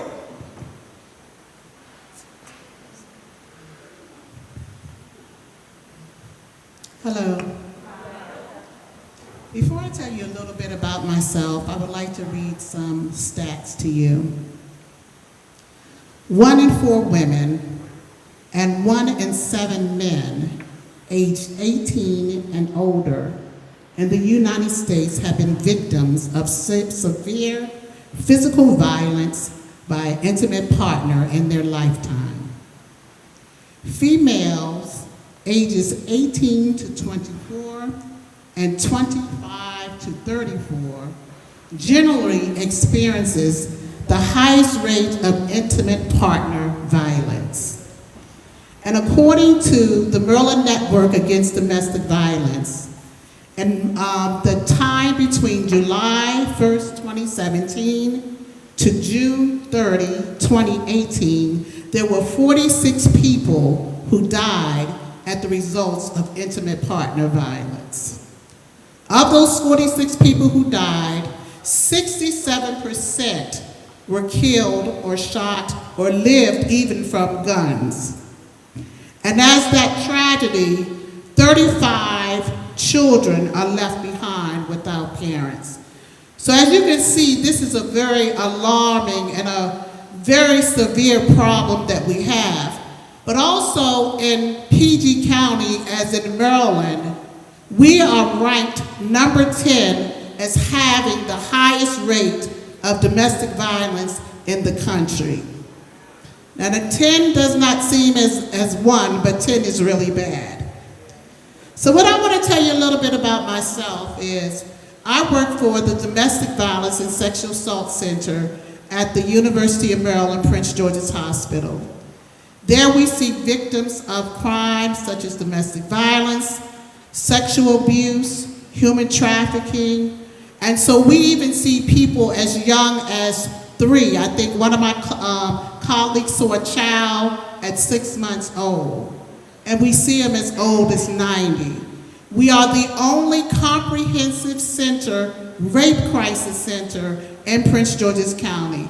What do I mean by that? We do support and counseling. We have forensic examinations. We do court accompaniment. We work with victims through groups. We are partners with the Family Justice Center. There I conduct a sit group every Monday along with a colleague, Bobby Harvard from the Sheriff Department. We conduct a sit group, which is called Stay in Touch, where women can come in every Monday from 11 to 12, and we do a support group with them, an open group. We're now doing it on Thursdays from 6 to 7.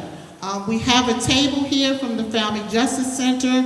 If anyone is interested to get help, want other assistance, the Family Justice Center is a one-stop shop, which means anything that you need, legal, advocacy, court, protective orders, anything you need would be at the Family Justice Center. But we must know that domestic violence is really serious because it's one person having a behavior of aggressive and violent patterns of gaining and maintaining power and control. But the other thing I want to say, isn't it amazing back in 1863 that Abraham Lincoln wrote the Emancipation Proclamation to free slavery? Now what does that have to do with domestic violence, and what am I saying about that? It's still because there is oppression. There's still people living like we on plantations, that we have not accepted that we all can be free from whatever we're going through. There's one thing that we are putting into the Family Justice Center, whereas the hospital, we believe in hope. Dr. Shane Lopez says, hope matters. Hope is a choice. Hope can be learned, and hope can be shared by others. Pain is real, but so is hope. When there is hope, anything is possible. Thank you.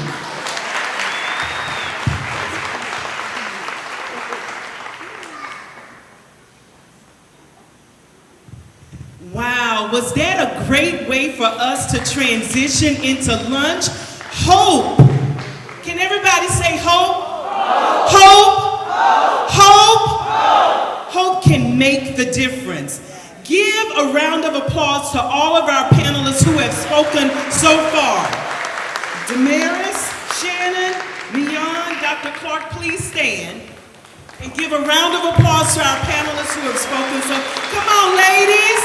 They have shared their heart, their life, their journey, their experience. And we are so, so, so grateful. So now you know what we do. Y'all ready? Don't sit down. You ready? Wow. Wow. Wow. Yes, yes, yes. Thank you so much to our speakers who've already gone. So you can have your seats. So what we're gonna do now is go ahead and start our break for lunch. Gina is gonna come and release tables. Do not get up, unless you're going to the ladies' room, until Gina comes to your table so that we can have order And when we all get our food and sit back down, our last two power women, we've had 4, our last 2 are gonna come back and share their stories and round out this panel so that then we can hear from our woman of the hour and our keynote speaker. Has everybody had a good time? Are you feeling your healing? Are you feeling the love? Are you championing your power as women? So we are going to enjoy our food. We've already had prayer this morning, so I want you to mingle, network. If you haven't talked to the people sitting at the table with you, do that while you wait for your food so that we can get the show back in order. Gina?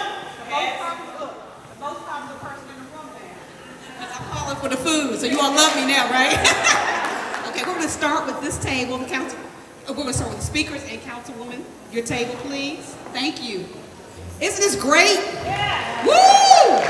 And I'm going to tell you what, the brunch is too. We have waffles, pancakes, grits, eggs. Get ready. Some meats over there. So let's go. This table too. Yes, you can give a round of applause. We are going to reconvene our panel. But before we do, was the food good? Was the food good? I want to take just a moment and a point of personal privilege to honor the owner and operator of this great enterprise. Derek, where are you? Did he leave? He's in the back here. And Chef Chris with Infuse and Soultarian. Infuse, you just enjoyed. Soultarian is vegan, healthy food that tastes real good. Soultarian. And they wanted me to let you know that being exceptional professionals like they are, they have plenty of food. So if there was something you loved, like that salmon or that waffle, please go back, get up, help yourselves. It makes no sense to go home after having a beautiful Women's Day and you gotta cook something. So make sure that we take advantage of the wonderful food that they have prepared. It's time for the rest of our panel. We have had a beautiful morning where on this second panel, Damaris has shared with us her powerful story. Shannon talked about all the resources that Fair Girls has. Mignon shared with us that she is a 3rd-generation survivor, and I'm gonna say she is a 1st-generation leader because of the work that she's doing. Dr. Smith-Clark had to leave and go to celebrate the life of her aunt, but she wanted to make sure that you remember that hope matters. Hope is a choice. Hope can be learned and hope can be shared. Those are her ideas and thoughts from the book Making Hope Happen with Dr. Cher Lopez. And so now we come to the last 2 members of our panel in our question and answer session. So our wonderful second panel is Surviving Trauma, Thriving and Coping with Stressors of Everyday Life. So now we have Miss Tyrese McAllister in all of her fierce red coming to share with us all about her amazing journey and what she's doing now. Please give her a round of applause.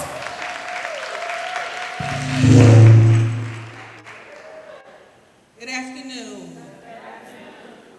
My name is Tyrese McAllister, and I have been a mental health therapist for over 30 years.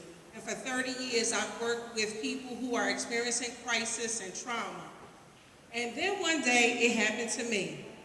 But the same God that was good before my tragedy was the same God that was good after my tragedy. So I'm going to tell you a little bit about my story. In 2017, my daughter was killed while home from college on spring break. And it was devastating to my life.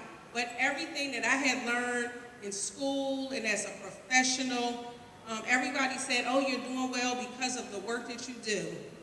So it's possible. But I'm going to tell you what really brought me through was the strength of the Lord. Because like I said, the same God that was good before my daughter was killed was the same God that was good after she was killed. And he propelled me to do something about it. So my husband and I created the Ayanna J. McAllister Legacy Foundation to do something about gun violence, specifically in the African American community, while other agencies are doing really good work on gun violence. And I can tell you that Maryland and DC have really good gun violence laws. It does not speak to our community. Our young people have way too easy access to weapons and guns. They're quick to use them. They don't have the skills. They don't have refusal, conflict resolution, and negotiation skills. So we are trying to work on that. The thing that we are really doing is trying to clean up our community. And we can't clean up one side of the street without the other because that's not a clean community. So while my daughter was a victim and we certainly mourned her death, the young person that killed my kid, although that person hasn't been caught, but young people who leave the community because they're going to jail are just as big of a loss for our community.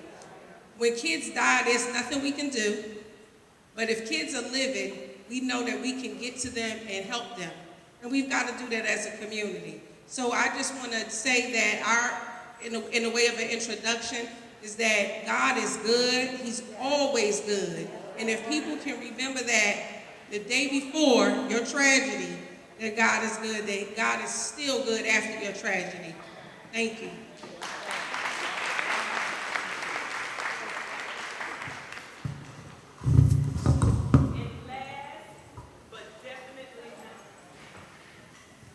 Last but certainly not least, we have Dr. Nicole Cutts.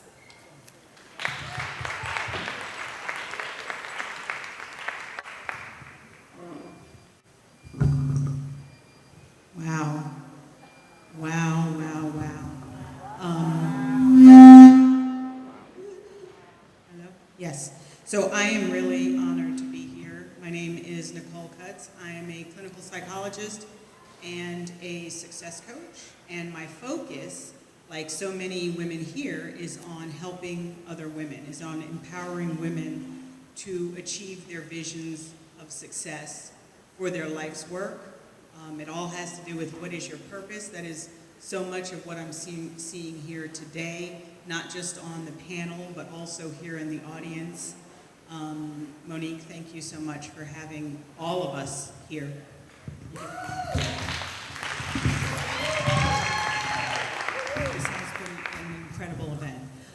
So what I want to talk to you all about today is my, well, it's more than a theory, okay? It's my belief that we as women are all on a heroine's journey to achieve our missions here in life, okay? And I base this on Joseph Campbell's monomyth, or the hero's quest, right? But they don't necessarily take into account women enough, right? So there is a heroine's journey, and I believe that as women that we should heed that call to embark on this journey. That you can live your life in the safe, mundane, ordinary world, or you can heed the call to greatness and step out there. And that's what so many people have done here today. Now, in Joseph Campbell's monomyth, or the hero's quest, there are certain stages. And he came up with this, I don't know how many of you all are familiar with this, but he came up with the hero's journey from studying myth and religion across the cultures, all times. Right? It's the story of the hero, or in our case, the heroine. And I believe that our lives are also this. It's not just in fiction or myth or anything. It's real, but you have to recognize that. You're not just on the journey unless you're conscious of it and you see it as such. So in the first stage, you can be in this ordinary world, and then something propels you, either a call from inside or outside propels you out and you accept that call to adventure, okay? And that's, I've been hearing it today over and over, because oftentimes that call comes from tragedy. It comes from loss. It comes from losing a loved one, losing a job, losing your home, and then you have to make a decision. You know, am I going to just try to rebuild that same thing that I had, or am I going to accept this call and step out and leave the ordinary world, cross the threshold, and then begin this magnificent adventure, right? And so many women here today have done that and are doing that even if they're not thinking about it. And once you get on the adventure, guess what? The road of trials. Trials, usually they come along with tribulations. And we have to pass these tests, but we don't always. That's a part of the journey, is we don't win every battle. You don't slay every dragon. Sometimes the dragon knocks you against the cave wall and you might be asleep for a few days before you wake up. And then you have to make a decision, am I gonna get back in there in this race, or am I gonna just go on back home, okay? Because there is the possibility of refusing the call. People are called, and there is a stage where, but you don't read books or watch movies about the ones who refuse the call. There's no story after that. They just go on back to their safe little mundane world and nothing happens.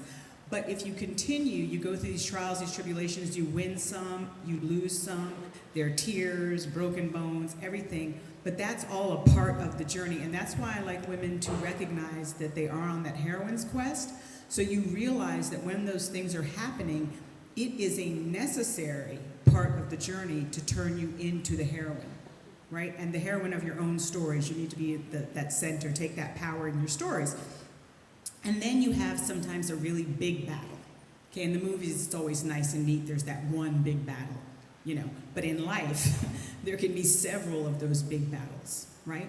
One other thing I want to mention before I talk about the battle and then what happens is there's this thing called a threshold guardian, okay? There are these monsters in myth. You've seen them like Cerberus in Greek mythology. And, you know, it's this really, really scary thing that stands at the threshold of your next challenge. And it's often takes the form of fear. And it says, I mean, it's terrifying. The threshold guardian is meant to be terrifying. It's meant to stop you from going to the next level, because when you go to that next level, you ascend, you become more powerful. And it's fear producing a lot of times. How many people right now have been thinking about doing something, contemplating doing something bigger with their lives, and they're a little scared, or they're a lot scared, or they're terrified, or they're paralyzed? Okay, I need you to recognize that that fear is the threshold guardian. And all it's trying to do is stop you where you are, because the threshold guardian doesn't want you to bring your greatness to the world, okay? Sometimes it's the devil.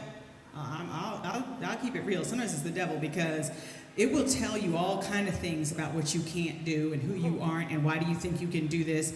And I have been caught off guard believing it. Yeah, I just, I don't even know why I'm doing these things. I just give up. And then I go, wait a minute. You're trying to trick me again? No. I'm going to get up and I'm going to keep going, and I'm going to do it anyway, even if I'm afraid. Okay, so just recognize that threshold guardian for what it is. It's only trying to keep you from your greatness, okay? But once you cross those thresholds and you have these big battles, I really am blown away, because the stories that you all have told have to do with, it's not one battle. You had to have tremendous strength and courage to ascend to the next level. I mean, tremendous.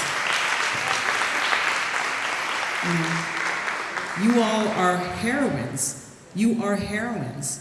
You've beaten such huge challenges, slain dragons. Just picture yourselves with your armor and your sword and whatever fabulous costume you want, because that's who you are. And that's who we all are. That's who we all are. And so I really encourage you to see yourself in that way, because when something tries to get you down and you go, you know what? I'm picking up my sword and I'm going on. Now, why do we go on? It's not just for us, okay? It's not just because you want to be great, rich, famous, whatever. It's not that. I help women as a success coach to clarify and achieve their visions of success for their life's work. My definition of a vision of success, it has to be for other people. It has to bring something to the world, okay? I have no interest in coaching people who say they want to get rich. That makes me want to fall asleep. That is boring. And I'm like, well, why do you want to get rich? You want to, have a foundation? Do you want, no, I just want to be rich. Okay, well, I'm not for you. Okay? Because you have to, and this is a part of the hero's journey also, that after you fight that big battle, okay, and you win something, you win the boon in the mythological language, you win the boon, you win the prize, the holy grail, okay? It's the essence of life. And it can take all different kinds of forms. It can be a business, it can be a degree, it can be whatever, but really what it represents is this prize. Now, there's another part. After you win the boon, then there's the return with the elixir, okay? And you return with it to bring to your people. That's what people are doing here today. That's what all of these women have done here today, and all the women who have been on the panel. Because most often, our elixir comes in the form of story. Our story. When you share your story with people, you are bringing back the elixir to your people. You have gone through the trials, the tribulations, won some, lost some, fought a big battle, won the prize, and then you bring it back and you share it. That's what you all did.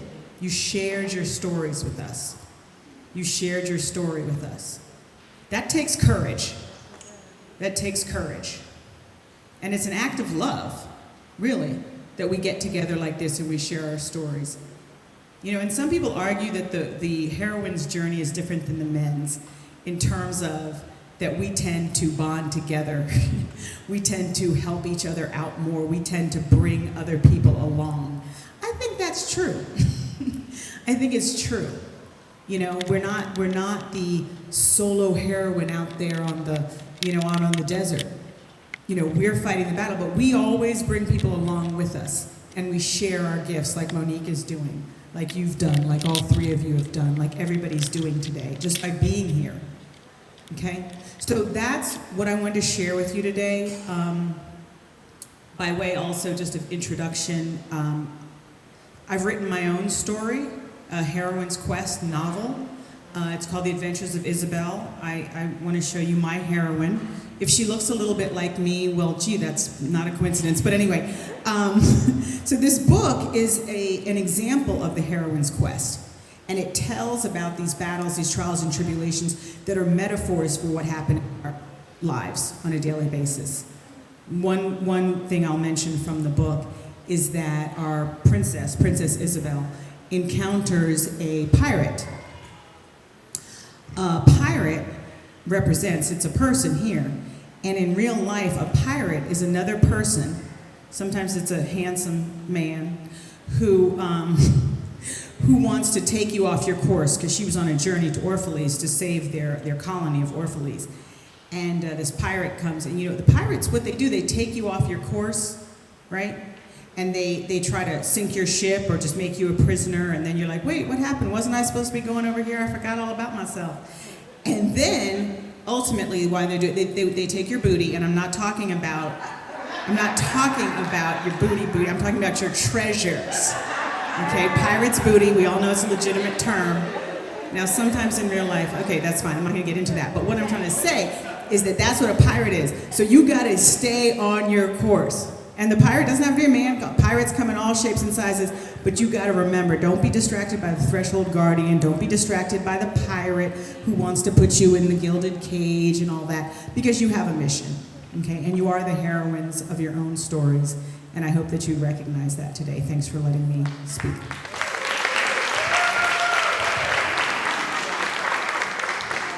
Wow. So what's been so amazing about this panel is even when Dr. Clark Smith left, she said, Dr. Cutts should be able to help them. Somebody needs to be here to help the women. If there are practitioners in the room, Jennifer, you should get them all together because we've opened a lot of things up. But isn't it powerful to see victory? Isn't it powerful to see overcoming? So I want everybody, because I know y'all have eaten and we got that after meal thing, I want you to stand up with me before we do question and answer. And I want you to just repeat these words after me because it's what's been on my mind. I told you that the transition from being a victim, having a hurt and a trauma, to being a survivor, to being a leader, and then to being on purpose, like these women. Damaris is just starting to tell her story. We don't know what God is going to call her to because we listen today. But I want to make sure that we give our panelists, so please stand up and then we're going to do the question and answer. But I want the energy to be right because I want you to really ask questions and speak truth from the heart. Okay? Repeat after me. Y'all ready? Are y'all ready? Okay, let me sweeten the pot. You see this beautiful table that Gina has made for us? It's full of gifts and it's full of door prizes. And so we're going to pull some names in just a moment, but I want to pour into these women because speaking your truth. You see, Tyrese was so humble. She just came in a humble moment and said, my daughter was killed and I started a foundation. No, she's transforming lives, contributing tens of thousands of hundreds of thousands of dollars in her foundation, changing lives. I think the last announcement was committing $1 million, right, to education and to young women. I'm talking about doing things. So each of these amazing women are awesome. So I want you to join me in giving them a wow and then just keep repeating after me. Y'all ready? Yeah. Y'all ready? Yeah. Wow. Wow. Wow. Y'all did that. Next level. Leader. Next level. Leader. Hashtag turn the page. Hashtag turn the page. Give it to Jesus. Give it to Jesus. Wow. Thank you. You can have a seat. So now we're just going to give the opportunity for some quick questions. Are there a couple of people in the audience who have a quick question, something you want to know, something you want to say to these women who have opened their hearts and told you their truths? Anybody? Anybody? Nobody?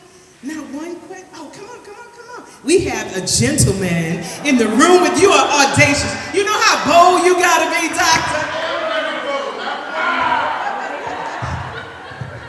You know, I came here to participate and answer questions, and it just seems like you answered all my questions for me, particularly these young women. You know, they taught me a lot of things, and it's brought out the spirit in me to continue to do the kind of work I do. I am Dr. W.O.W. I'm an assistant professor in University of Maryland. I practice family practice and infectious disease. And I came here to represent Baltimore, the Maryland Association of Nigerian Physicians, and also the Coalition of Baltimore HIV Providers, which I founded in 2000, working in communities of color and training women and encouraging them to go back to school and take on a profession in medicine, in healthcare. Thank you very much for inviting me. I'm done and I'm leaving.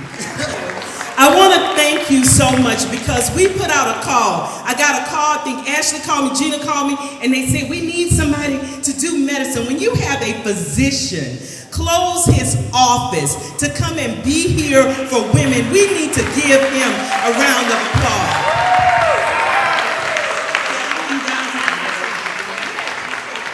He wants to acknowledge the women, because he's so honored. He said, Jennifer, I just want to hear, I just want to learn. So I want to give the opportunity for the women who are here.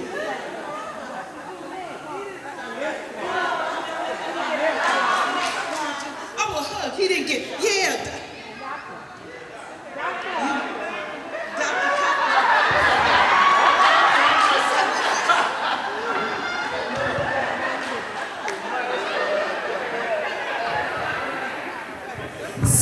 Story of my life. I'm always on a mission to serve. I'm always on a mission to inspire others to serve because as Sir Dr. Cuts just so beautifully underscored, success just to make money, anybody could do that. It's hard, it's work, anybody could do that. But if you really want to be successful and leave a legacy and be impactful, it's about what you do for others. And so because I'm a mission-centered person, and because I know, my council member loves the orange crust, I put on my own, orange is the new black, nothing replaces black, but I got on my orange shoes. And the reason is because I believe in starting missions. So I don't know if I'm stepping on toes, Gina, Ashley, Monique, y'all forgive me. But I believe today we could start the Orange Crush Champions. I believe we can start a movement just from catapulting from today, this moment in time. So I'm gonna ask somebody, I know I have white paper in my bag because I keep it. We're gonna form a list at the table over here by Monique. If you gotta leave, come over here by Gina. And if you wanna be a part of the Orange Crush Champions, we don't know what we're doing yet, but we're gonna do something.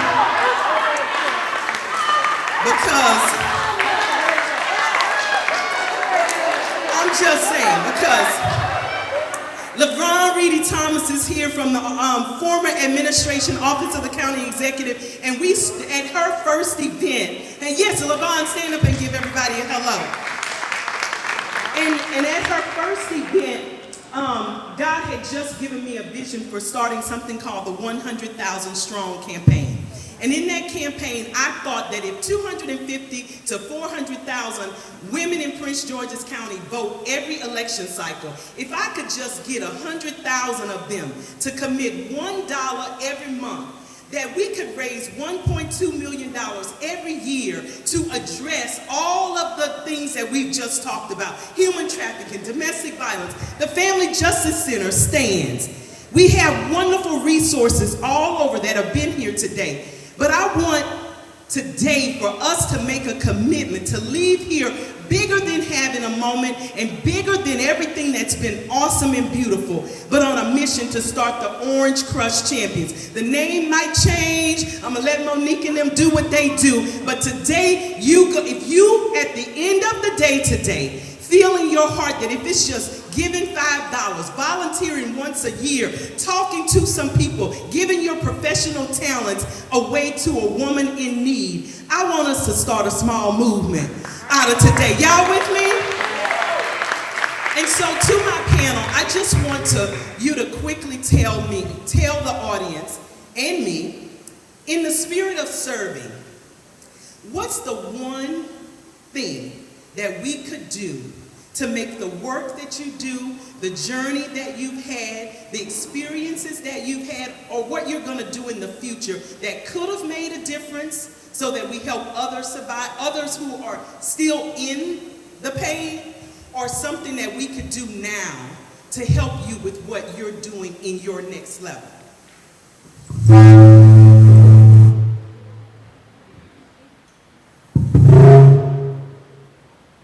One of the things that I've seen is that as African Americans, we really don't advocate for what we want in a way that will get us what we need. A couple of months, I had an opportunity to hang out with Moms Demand Action. It's a gun violence group, and they were amazing. 500 women in Annapolis making it happen. And Prince George's County was represented, and who was represented in Prince George's County were maybe about 7 or 8 white women, my husband and myself, and that's not reflective of where Prince George's County is, and it looked the same for Baltimore. African Americans are the most impacted by gun violence. 100 people die of gun violence every day in the United States every day. That's killed. That's not harmed or hurt or injured by guns, but 100 people in the United States are killed every single day, and more than half of those are African Americans. And the same is for people who are perpetrated. When African Americans get killed by the police, we riot. We talk amongst ourselves about how we don't like it, but we don't show up on Capitol Hill, we don't show up in Annapolis.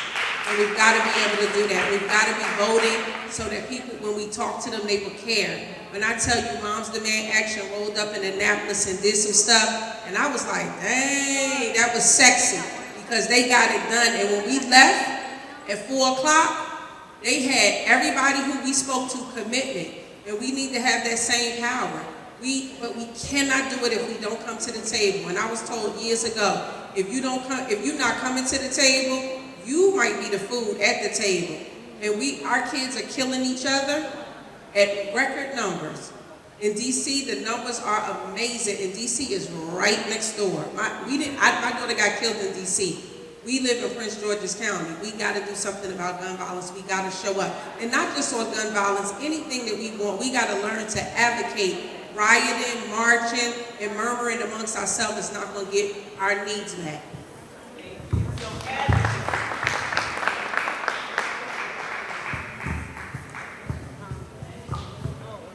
For me, what I have seen in our community with doing this work is that we don't get enough support when it comes to domestic violence with our teens.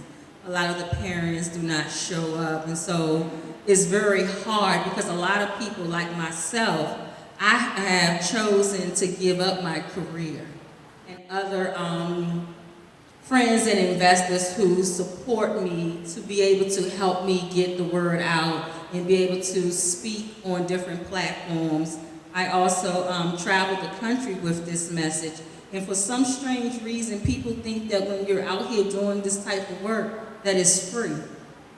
Everybody wants you to show up to speak for free.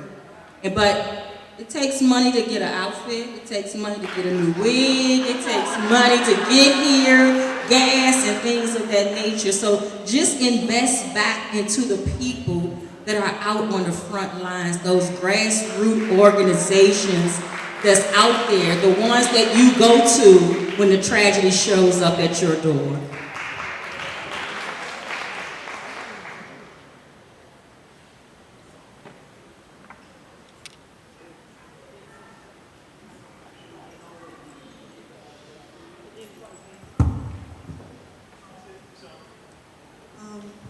So for me, basically,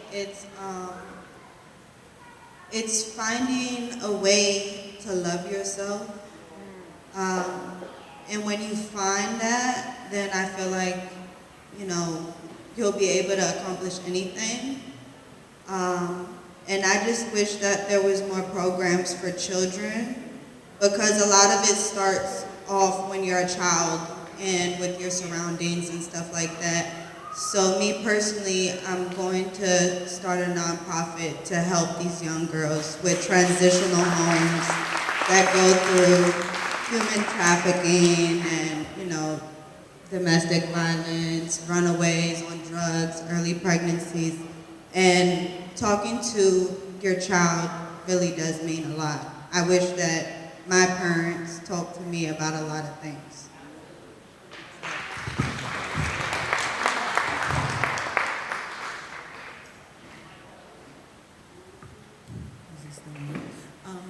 Similar to what Damara said, I want you all individually to find and embrace your power and love for yourselves. Too often we look to outside or to somebody else to give it to us, and we have it already in ourselves. So to look to yourself, embrace your power, and then turn around and empower the women around you.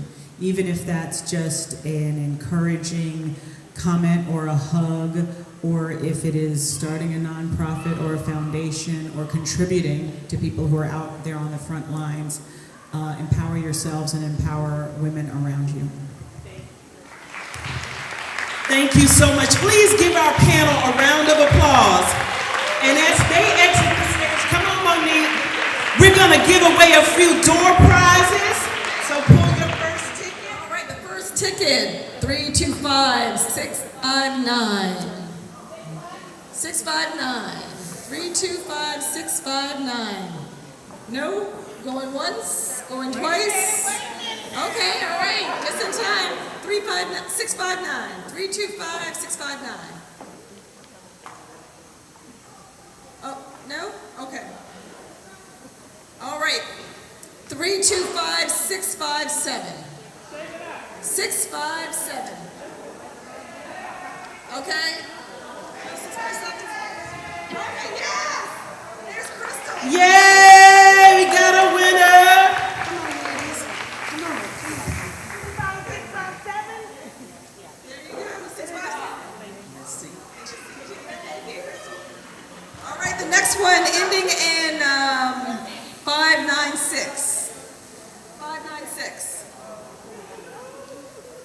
Yay! Come on, you guys, we gotta celebrate winning. Winning.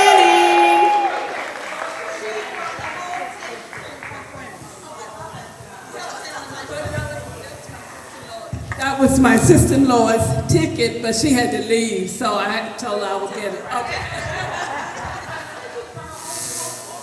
She brought an entire table full of women to today's Women in Women. Wow!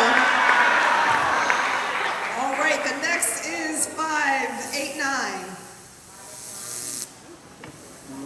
Going once, going twice. Yay!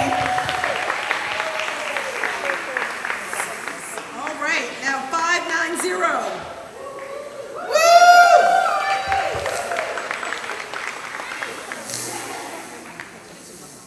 Okay. And the next one ends in 620. Last three. 620. Yes, winners. Love it, love it. All right, and then 655. 655. Okay. 655 now. Okay, 616. Yes. Yeah, let me save the rest. So we still have more door prizes, and we're gonna do the rest of them at the end, and I'm gonna tell you a secret. Because I happen to know that this amazing personal chef has a personal in-home private catering that's valued at $1,000 is still on the table. So do not leave. Stay in it because I happen to know that personal chef is amazing. So you're going to have an amazing event if you stay. And now, it is my honor and privilege. You can stay, Monique, stay.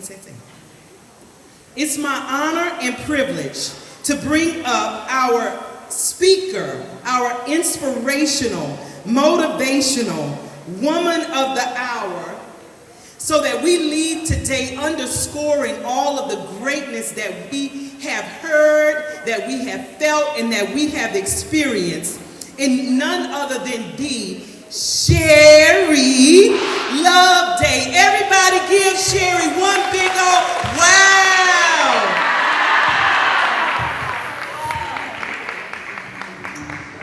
Thank you so much. This has been so amazing. This has been so amazing. I'm so honored to be a part of it, and I'm so honored to be in this room with, somebody said, don't they always look to us? You know why they always look to us? Because we did that every single time.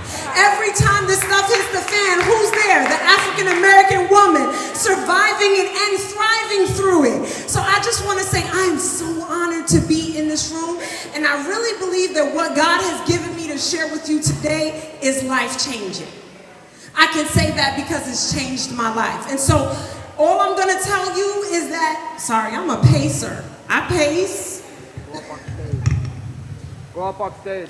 That's all right. Is this good? All right. Oh, on the stage. Oh, my goodness. This feels so official.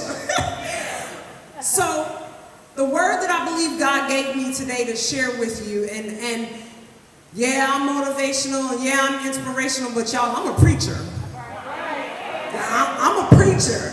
And so God gave me a word to share that I feel like not only has it been transformative in my life, but I believe that it'll transform your life if you let it take root. And some of you probably already have. But I'll just share this with you. I'm going to share two stories about two little girls. The first little girl was crying for her mama. Her daddy was trying to take her out, but she was so attached to her mama that she refused to let go. She cried, she held on. I don't know if you've ever had one of those experiences where you're trying to pull your child and they're not horizontal because they won't let go of something. And she was gripping her mama so hard, and her daddy was just, I want to take you out, let's go. She, no, mommy. And she just held on and she wouldn't let go. I'll tell you her story. I'll tell you the ending at the ending. The second little girl, the first time she heard the word and I'm gonna say it, I don't cuss a lot, but I really need you to understand, because for a little girl to hear this is so impactful in a negative way. The first time this little girl heard the word bitch, she was 8 years old. And her father had called her that. He had said, "You nasty little..." And that little girl was shaken to her core because she heard people at school calling people that. She knew it wasn't good. And now she had heard this from her father. And this little girl would grow up, and her father would verbally abuse her mother and verbally abuse everyone in the house because he had his own stuff. I'll tell you her story at the end as well. And now I just want to tell you the one thing, the way to win. We've heard about the challenges, y'all. We've heard about the things that hold us back and push us back. We've heard about abuse. We've heard about addiction. We've heard about trafficking. We've heard so much. We've heard about diseases that rack our community. We have heard about all the challenges, but today I want to talk to you about the way to win. Is that all right? I want to talk to you about the way to win, and if you could just squeeze your fist and hold it up. This is the way to win. Open your hand. This is the way to win. I never want you to forget that. The way to win is open your hand. What am I talking about? There are 3 ways that you can open your hand, that I believe that God will begin to move in your situation and do something in your life that you cannot even imagine if you open your hand to give. So many times we're holding on and hoarding our resources, and I don't know what's going to happen tomorrow. Growing up in a household, I'm the youngest of 4, and my mother would bring home groceries, and before the groceries were even on the shelf, some stuff would be gone, right? Because there were 3 other kids who wanted to get at the snacks and get at the cereal, and I grew up in an atmosphere, I got to get it before it's gone. So I found as an adult, I started doing this. I wanted to hold things to me, and God was trying to let me know, open your hand. What did we hear the Furlough sisters say? In the midst of a furlough, she baked a cheesecake. That was not inexpensive, and donated it. She opened her hand. And the reason why we need to open our hands to give is because when your hand is closed, you cannot receive. You can't receive anything when your hand is closed. There's no space. And so if you can open your hand to give, I believe, pressed down, shaken together. I don't know if there's anybody else in here that believes that, but I believe that when you open your hand to give, God has room to bless you. All right. And surely that's not why we give. Surely we give to lift somebody else up, to bring somebody along the way. But I believe that when we give, we have room to then receive. The second way that we can open our hands is to give and embrace. How many people hugged somebody today? There was a lot of hugs going on in the room, and hugs are super important. Studies show that each person needs at least 4 hugs a day. Did you get your 4 hugs in today? I know I sure did, just in this room alone. But when I'm talking about embracing people, our world looks the way it looks because no one can embrace another. Our government looks the way it looks because if you don't look like me, then I can't embrace you. There's no empathy. There's no love for people who are different.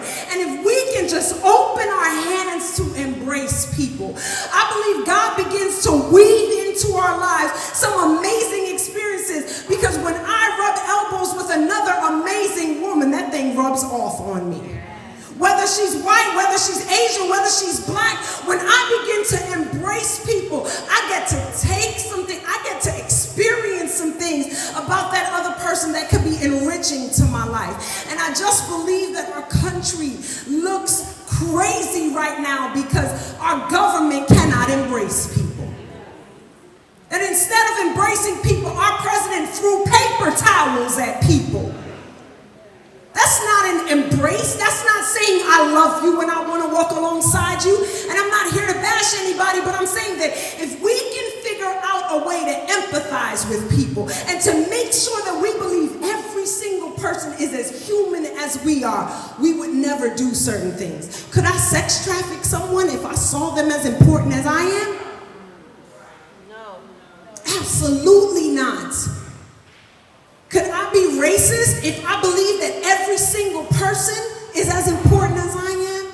Absolutely not. And so the first way that we can win is to open our hands to give, that we might have room also to receive. The second way that we can win is open our hands to embrace other people. And by this we begin to mingle together, and iron sharpens iron, and greatness begins to mingle, and orange crush movements start happening because now we're embracing one another. The third and most powerful way that we can open our hands to win, y'all, is to forgive. To offer forgiveness. See that little girl that I started telling you about, that first little girl? Her daddy wanted to take her to Disney World, but she would not leave her mama. And her mama couldn't go just then. Mama was going to meet them later. So that little girl was going to have what she wanted, which was mama, and she was going to have something amazing, the experience of Disney World. But she couldn't open her hands, y'all. She had her mama grip locked, and there are so many of us that are holding on to one thing, thinking this is the thing that we need, and I won't let it go. I'm holding on to it for dear life. So we do not have room to receive the great thing God is trying to do in our lives. That second little girl was me.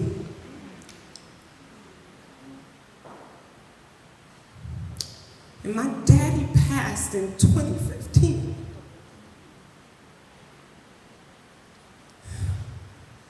But I thank God that I had gone on a 12-year journey of forgiveness and healing, so that when I laid my daddy to rest, I was able to do it in peace, because I had offered him forgiveness for everything.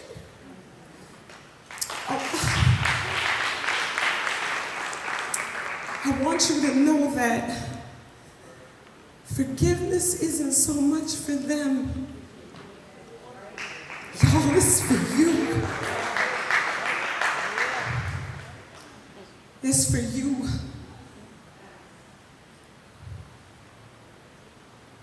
When we're not able to forgive, when we hold on to things that people have done, it's like we almost tie rocks around our legs and jump into the ocean. That thing pulls you down. Eastern medicine shows that negative emotions actually impact your internal organs. Did you hear what I said? Negative emotions actually impact your internal organs. And I'm just going to share with you just a little bit. Worry and thinking about one topic over and over can affect the function of your spleen. Grief and sadness, when we don't move through grief in a healthy way, it can affect our lungs. Do you need to breathe? Everybody take a deep breath. When you've got grief and sadness and you don't reach out, a lot of times as church-going folk and as people of faith, we think Jesus will fix it. Jesus wants to fix it through therapy.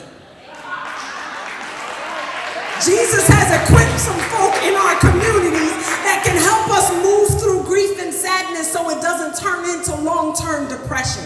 Because while that thing is turning into long-term depression, your lungs are suffering. When you have anger and resentment and frustration, your liver is affected. Anybody in the room know what your liver does for you? It cleans your blood. When you've got fear and you're bound up in fear, half the time things that people have done to us, because we're holding on to it, now we're living in fear about the next time something like that is going to happen. Now, I've had a friend that hurt my feelings. I had a friend that talked behind my back, and I won't let that thing go. So another good friend comes into my life, but I cannot embrace her because my hands are full of fear. And what's affected by fear is your kidney. Your kidneys are affected by fear. Finally, depression and restlessness.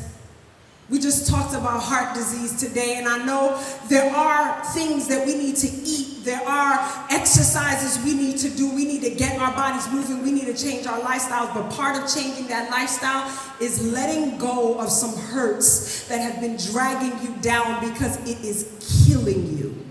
Not just emotionally, but physically. And so I went on a 12-year experience of forgiving my father for all the things that he did in our household, and what I discovered on that 12-year journey to forgiveness, because don't let anybody fool you. Forgiveness is not saying I forgive you, it's a process. And find a professional that can help you move through that process, because the greater the trauma, the harder the process. And so I went on this 12-year journey to forgiving my father, and what I found is I'm just like him. Oh, you didn't expect that. You didn't realize that sometimes when we're traumatized, we begin to mirror that behavior. And I'm in my house shouting at my husband, very same thing. Every Saturday morning we would go to church, and my mother had 4 kids, and you know it's hard to be cute and make 4 kids cute and get to church for 9:30. My mama was trying, y'all, but that's hard. My daddy would scream and shout every Saturday morning before church, and we'd all be in the car like a ball of tension, and then he'd get out, "Happy Sabbath, everyone." So now it's my turn, and now I have a daughter, and I'm trying to be cute, trying to make her cute, and I get it, I do it, because I'm very regimented. So now she's cute, and I'm cute, and we ready to go, and my husband is late. So guess what I started doing? Shouting and screaming and verbally abusing my husband. And then my daughter would grow up, and I would do the same to her. It was until I forgave my father that I was able to be loosed from the generational cycles that will rip through your life. I could not be healthy until I released it. I just want you to know that the way to win, don't let anybody fool you. There'll be books, there'll be 12 steps. There will be people out there who tell you how to win, and it'll have to do with business sense and this and that. The way to win is to open your hands. The way to win is to open your hands. Open your hands to give and help someone else. Open your hands to embrace all of mankind, all of humanity, with all of our mess. Because guess what? In the messiness, we make it over together. And finally, open your hands to forgive.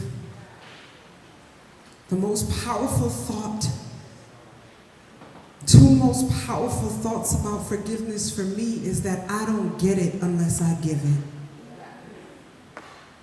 God says, I will forgive you as you forgive your debtors. And I don't know about y'all, but I need forgiveness because I mess up every single day. I need it, so I have to give it because I need it. And the final, most powerful thought about forgiveness that causes me to do it, even when it hurts, even when it don't feel good, even when they don't deserve it, even when they gonna do it again. The reason that I forgive is because it's for me. Because I need to be free. Because when I open my hands and release hurt and pain, I am able to receive healthiness and walk in my truth, my purpose, and my calling. Would you stick your hands up in the air with me today? This is the way to win.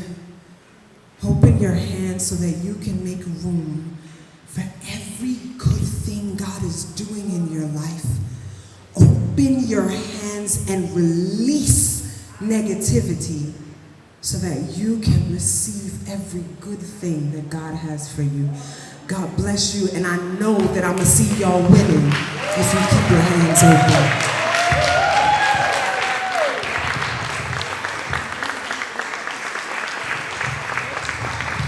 All right, everybody, are you going to see an open hand different?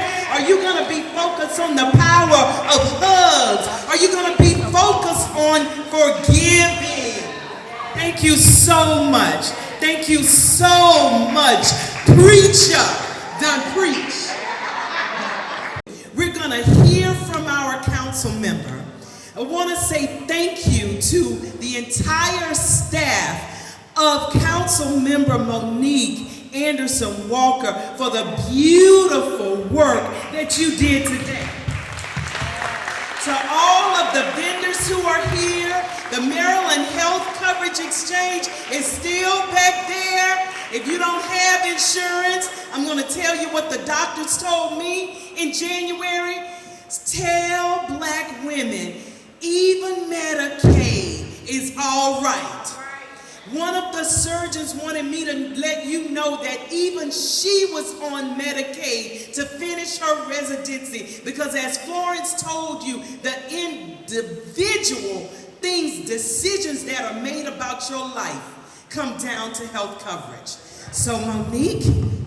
Thank you. Jennifer, you're absolutely phenomenal. I want to thank you so much. We have a token of our appreciation for your wonderful MC skills, Mr. Ceremony. Some flowers for you. Shari Loveday. Shari, please come on up. You were absolutely fantastic. Thank you. Thank you so much.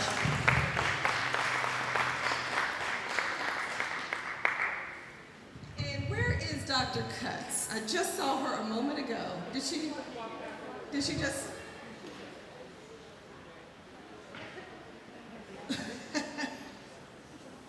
That's always entertaining when people go to the restroom or somewhere, right? But listen, I want to thank you all for coming out this evening. I'm so grateful that we had the wonderful presentations. They're very transparent, and I'm going to tell you, when one takes the time to really make themselves vulnerable to people, tell their story, it is even more powerful. Because I think many of us recognize we don't allow ourselves to be that vulnerable, and it's necessary to start your healing. So yes, Dr. Cutts, yay! But I want to thank you all so much for your presentations, for being Misters of Ceremonies, for being our featured speaker today, and for your analysis, Dr. Cutts, on how we deal with the fact that we will have to deal with negativity every day. We'll have to deal with adversity every day. But, we don't have to be defined by that. And I think that's what our story is. You're not defined by that. And don't let anybody keep you from where your purpose is. As we talked about earlier, you're walking in a purpose that's divinely crafted for you. So don't let anybody guarding some gate to keep you from that win. You keep moving forward. I want to thank my staff because my staff is absolutely phenomenal. Absolutely phenomenal. And my chief of staff, right here, Ashley Sharp, who I tell people, she lives up to her name every day. She is sharp. She is sharp. I have Gina Anderson Ford, who planned today's activity, organized to the detail. So anything you see, she had the idea for jewel tones. She said, I can envision jewel tones. I want jewel tones. And so this is her vision. The beautiful dancing lady, the wow lady, was created by Maurice. Maurice Gibbs. Come on up here. Come here.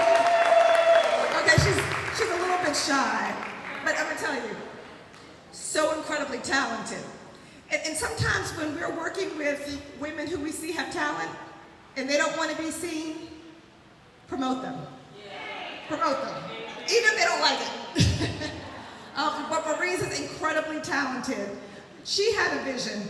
We had an idea of what the color should look like, but she had the vision of making it actually be a logo and have movement. So consequently, we now have our whole feeling in this wow. The wow is her. She is wow.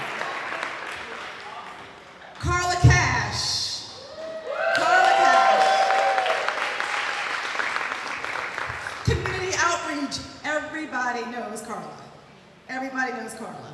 She's absolutely phenomenal. Many of you were probably invited here today because she reached out to you. But there's not a problem that people call with that is not settled. In fact, when we got to our office 3-4 months ago, there were things that existed for 3-4 years before we got to the office. And Carla made sure that people's issues were handled. Things that have been lingering for years, she was able to wrap up. So, kudos, I've got great team. We've got Chris behind the camera. He's new on the scene, Chris Valentine. But works in our media, anything related to our media, and even down to some of the key points that we discuss.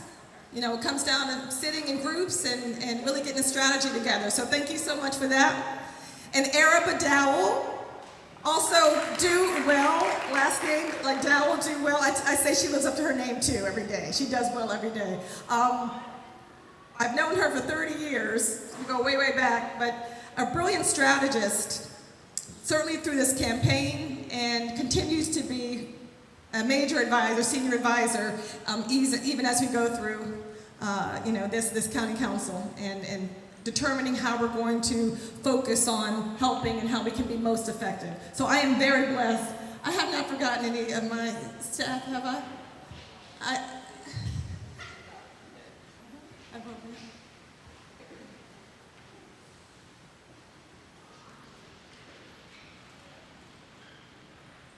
Yeah, and I want to certainly recognize too, we do have Mario where's Mario? Oh, thank you, Mario, thank you so much. Mario came in to help us out with sound today. Fantastic, thank you for volunteering your time. I can always count on you, that's great. And Rhonda, thank you so much for coming and volunteering today also. I do want to mention just one more time that we need each other. There's nothing that happens in life that we do on our own. Whether it's the success of an event like this, nobody does it on their own. We work together to get through it. Let's just be gentler with each other, kind of knowing that we're all dealing with something. Let's just work on being gentler with each other, moving forward. I'm so blessed that you all were able to come today. And I do also want to mention my Furlough sisters, Furlough Cheesecake sisters, who are residents of District 8. But they're more than just residents. Their story is so inspiring. You heard their story. But what's inspiring is that you could think that you are in a place that is an end if you're in a different mindset. But with faith, you know that it's just turning you another direction. I think that's what we see with you all and what you've been able to express, and that's been so helpful. And even giving some of us motivation and thinking, hey, we don't have to stay in a situation we don't like. When they said at the end that they furloughed the government, I said that's the way it should be. That is definitely the way it should be. But thank you so much again. We have 3 more. We're going to end with this, and then our song by Summer. My cousin Summer, please stand up, Summer, and she's about to close out for us. Very talented, brilliant, extremely sensitive, and definitely God has ordered her steps. In her sermon, we say that you can give a sermon, certainly, right? But the most powerful sermon you will ever give is living your life. Your life is a sermon. I have watched this young lady grow up, listen to her music, I'm touched, as I think we all were. But just watching her live her life is a tremendous sermon in and of itself. We have 3 more of our lottery door prizes that we're giving away. Let me just read these off to you. Last number is 578. Ah, come on.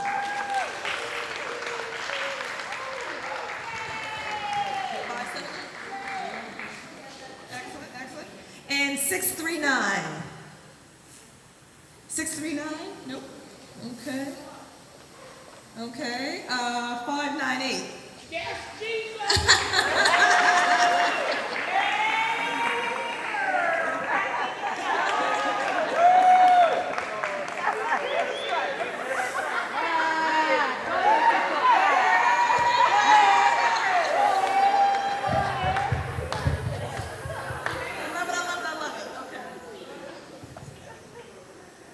I just want to say that I'm happy today, y'all. A lot of people don't know, but Councilwoman Monique knows, and Ms. Pat. I'm a 4-year amputee, and today is my celebration. So God is good.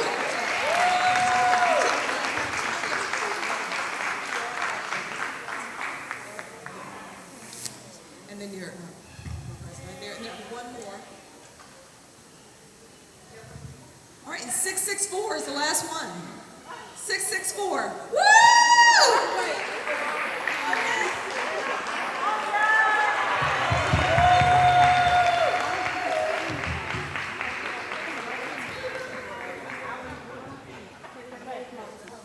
Summer, thank you so much. Wow. Yes. Have we released, embraced, and rediscovered who we are? Amen. All right, then we've done what we were supposed to do. I want to just close us out with a song I wrote called Release, about letting go, just like Shari Loveday was sharing. We cannot hold on to negativity, to hurt in order to save ourselves. We have to let it go. Is that all right? All right.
more chains.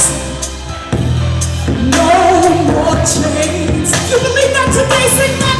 No more chains. We are free, yes. No more chains. No, no, no.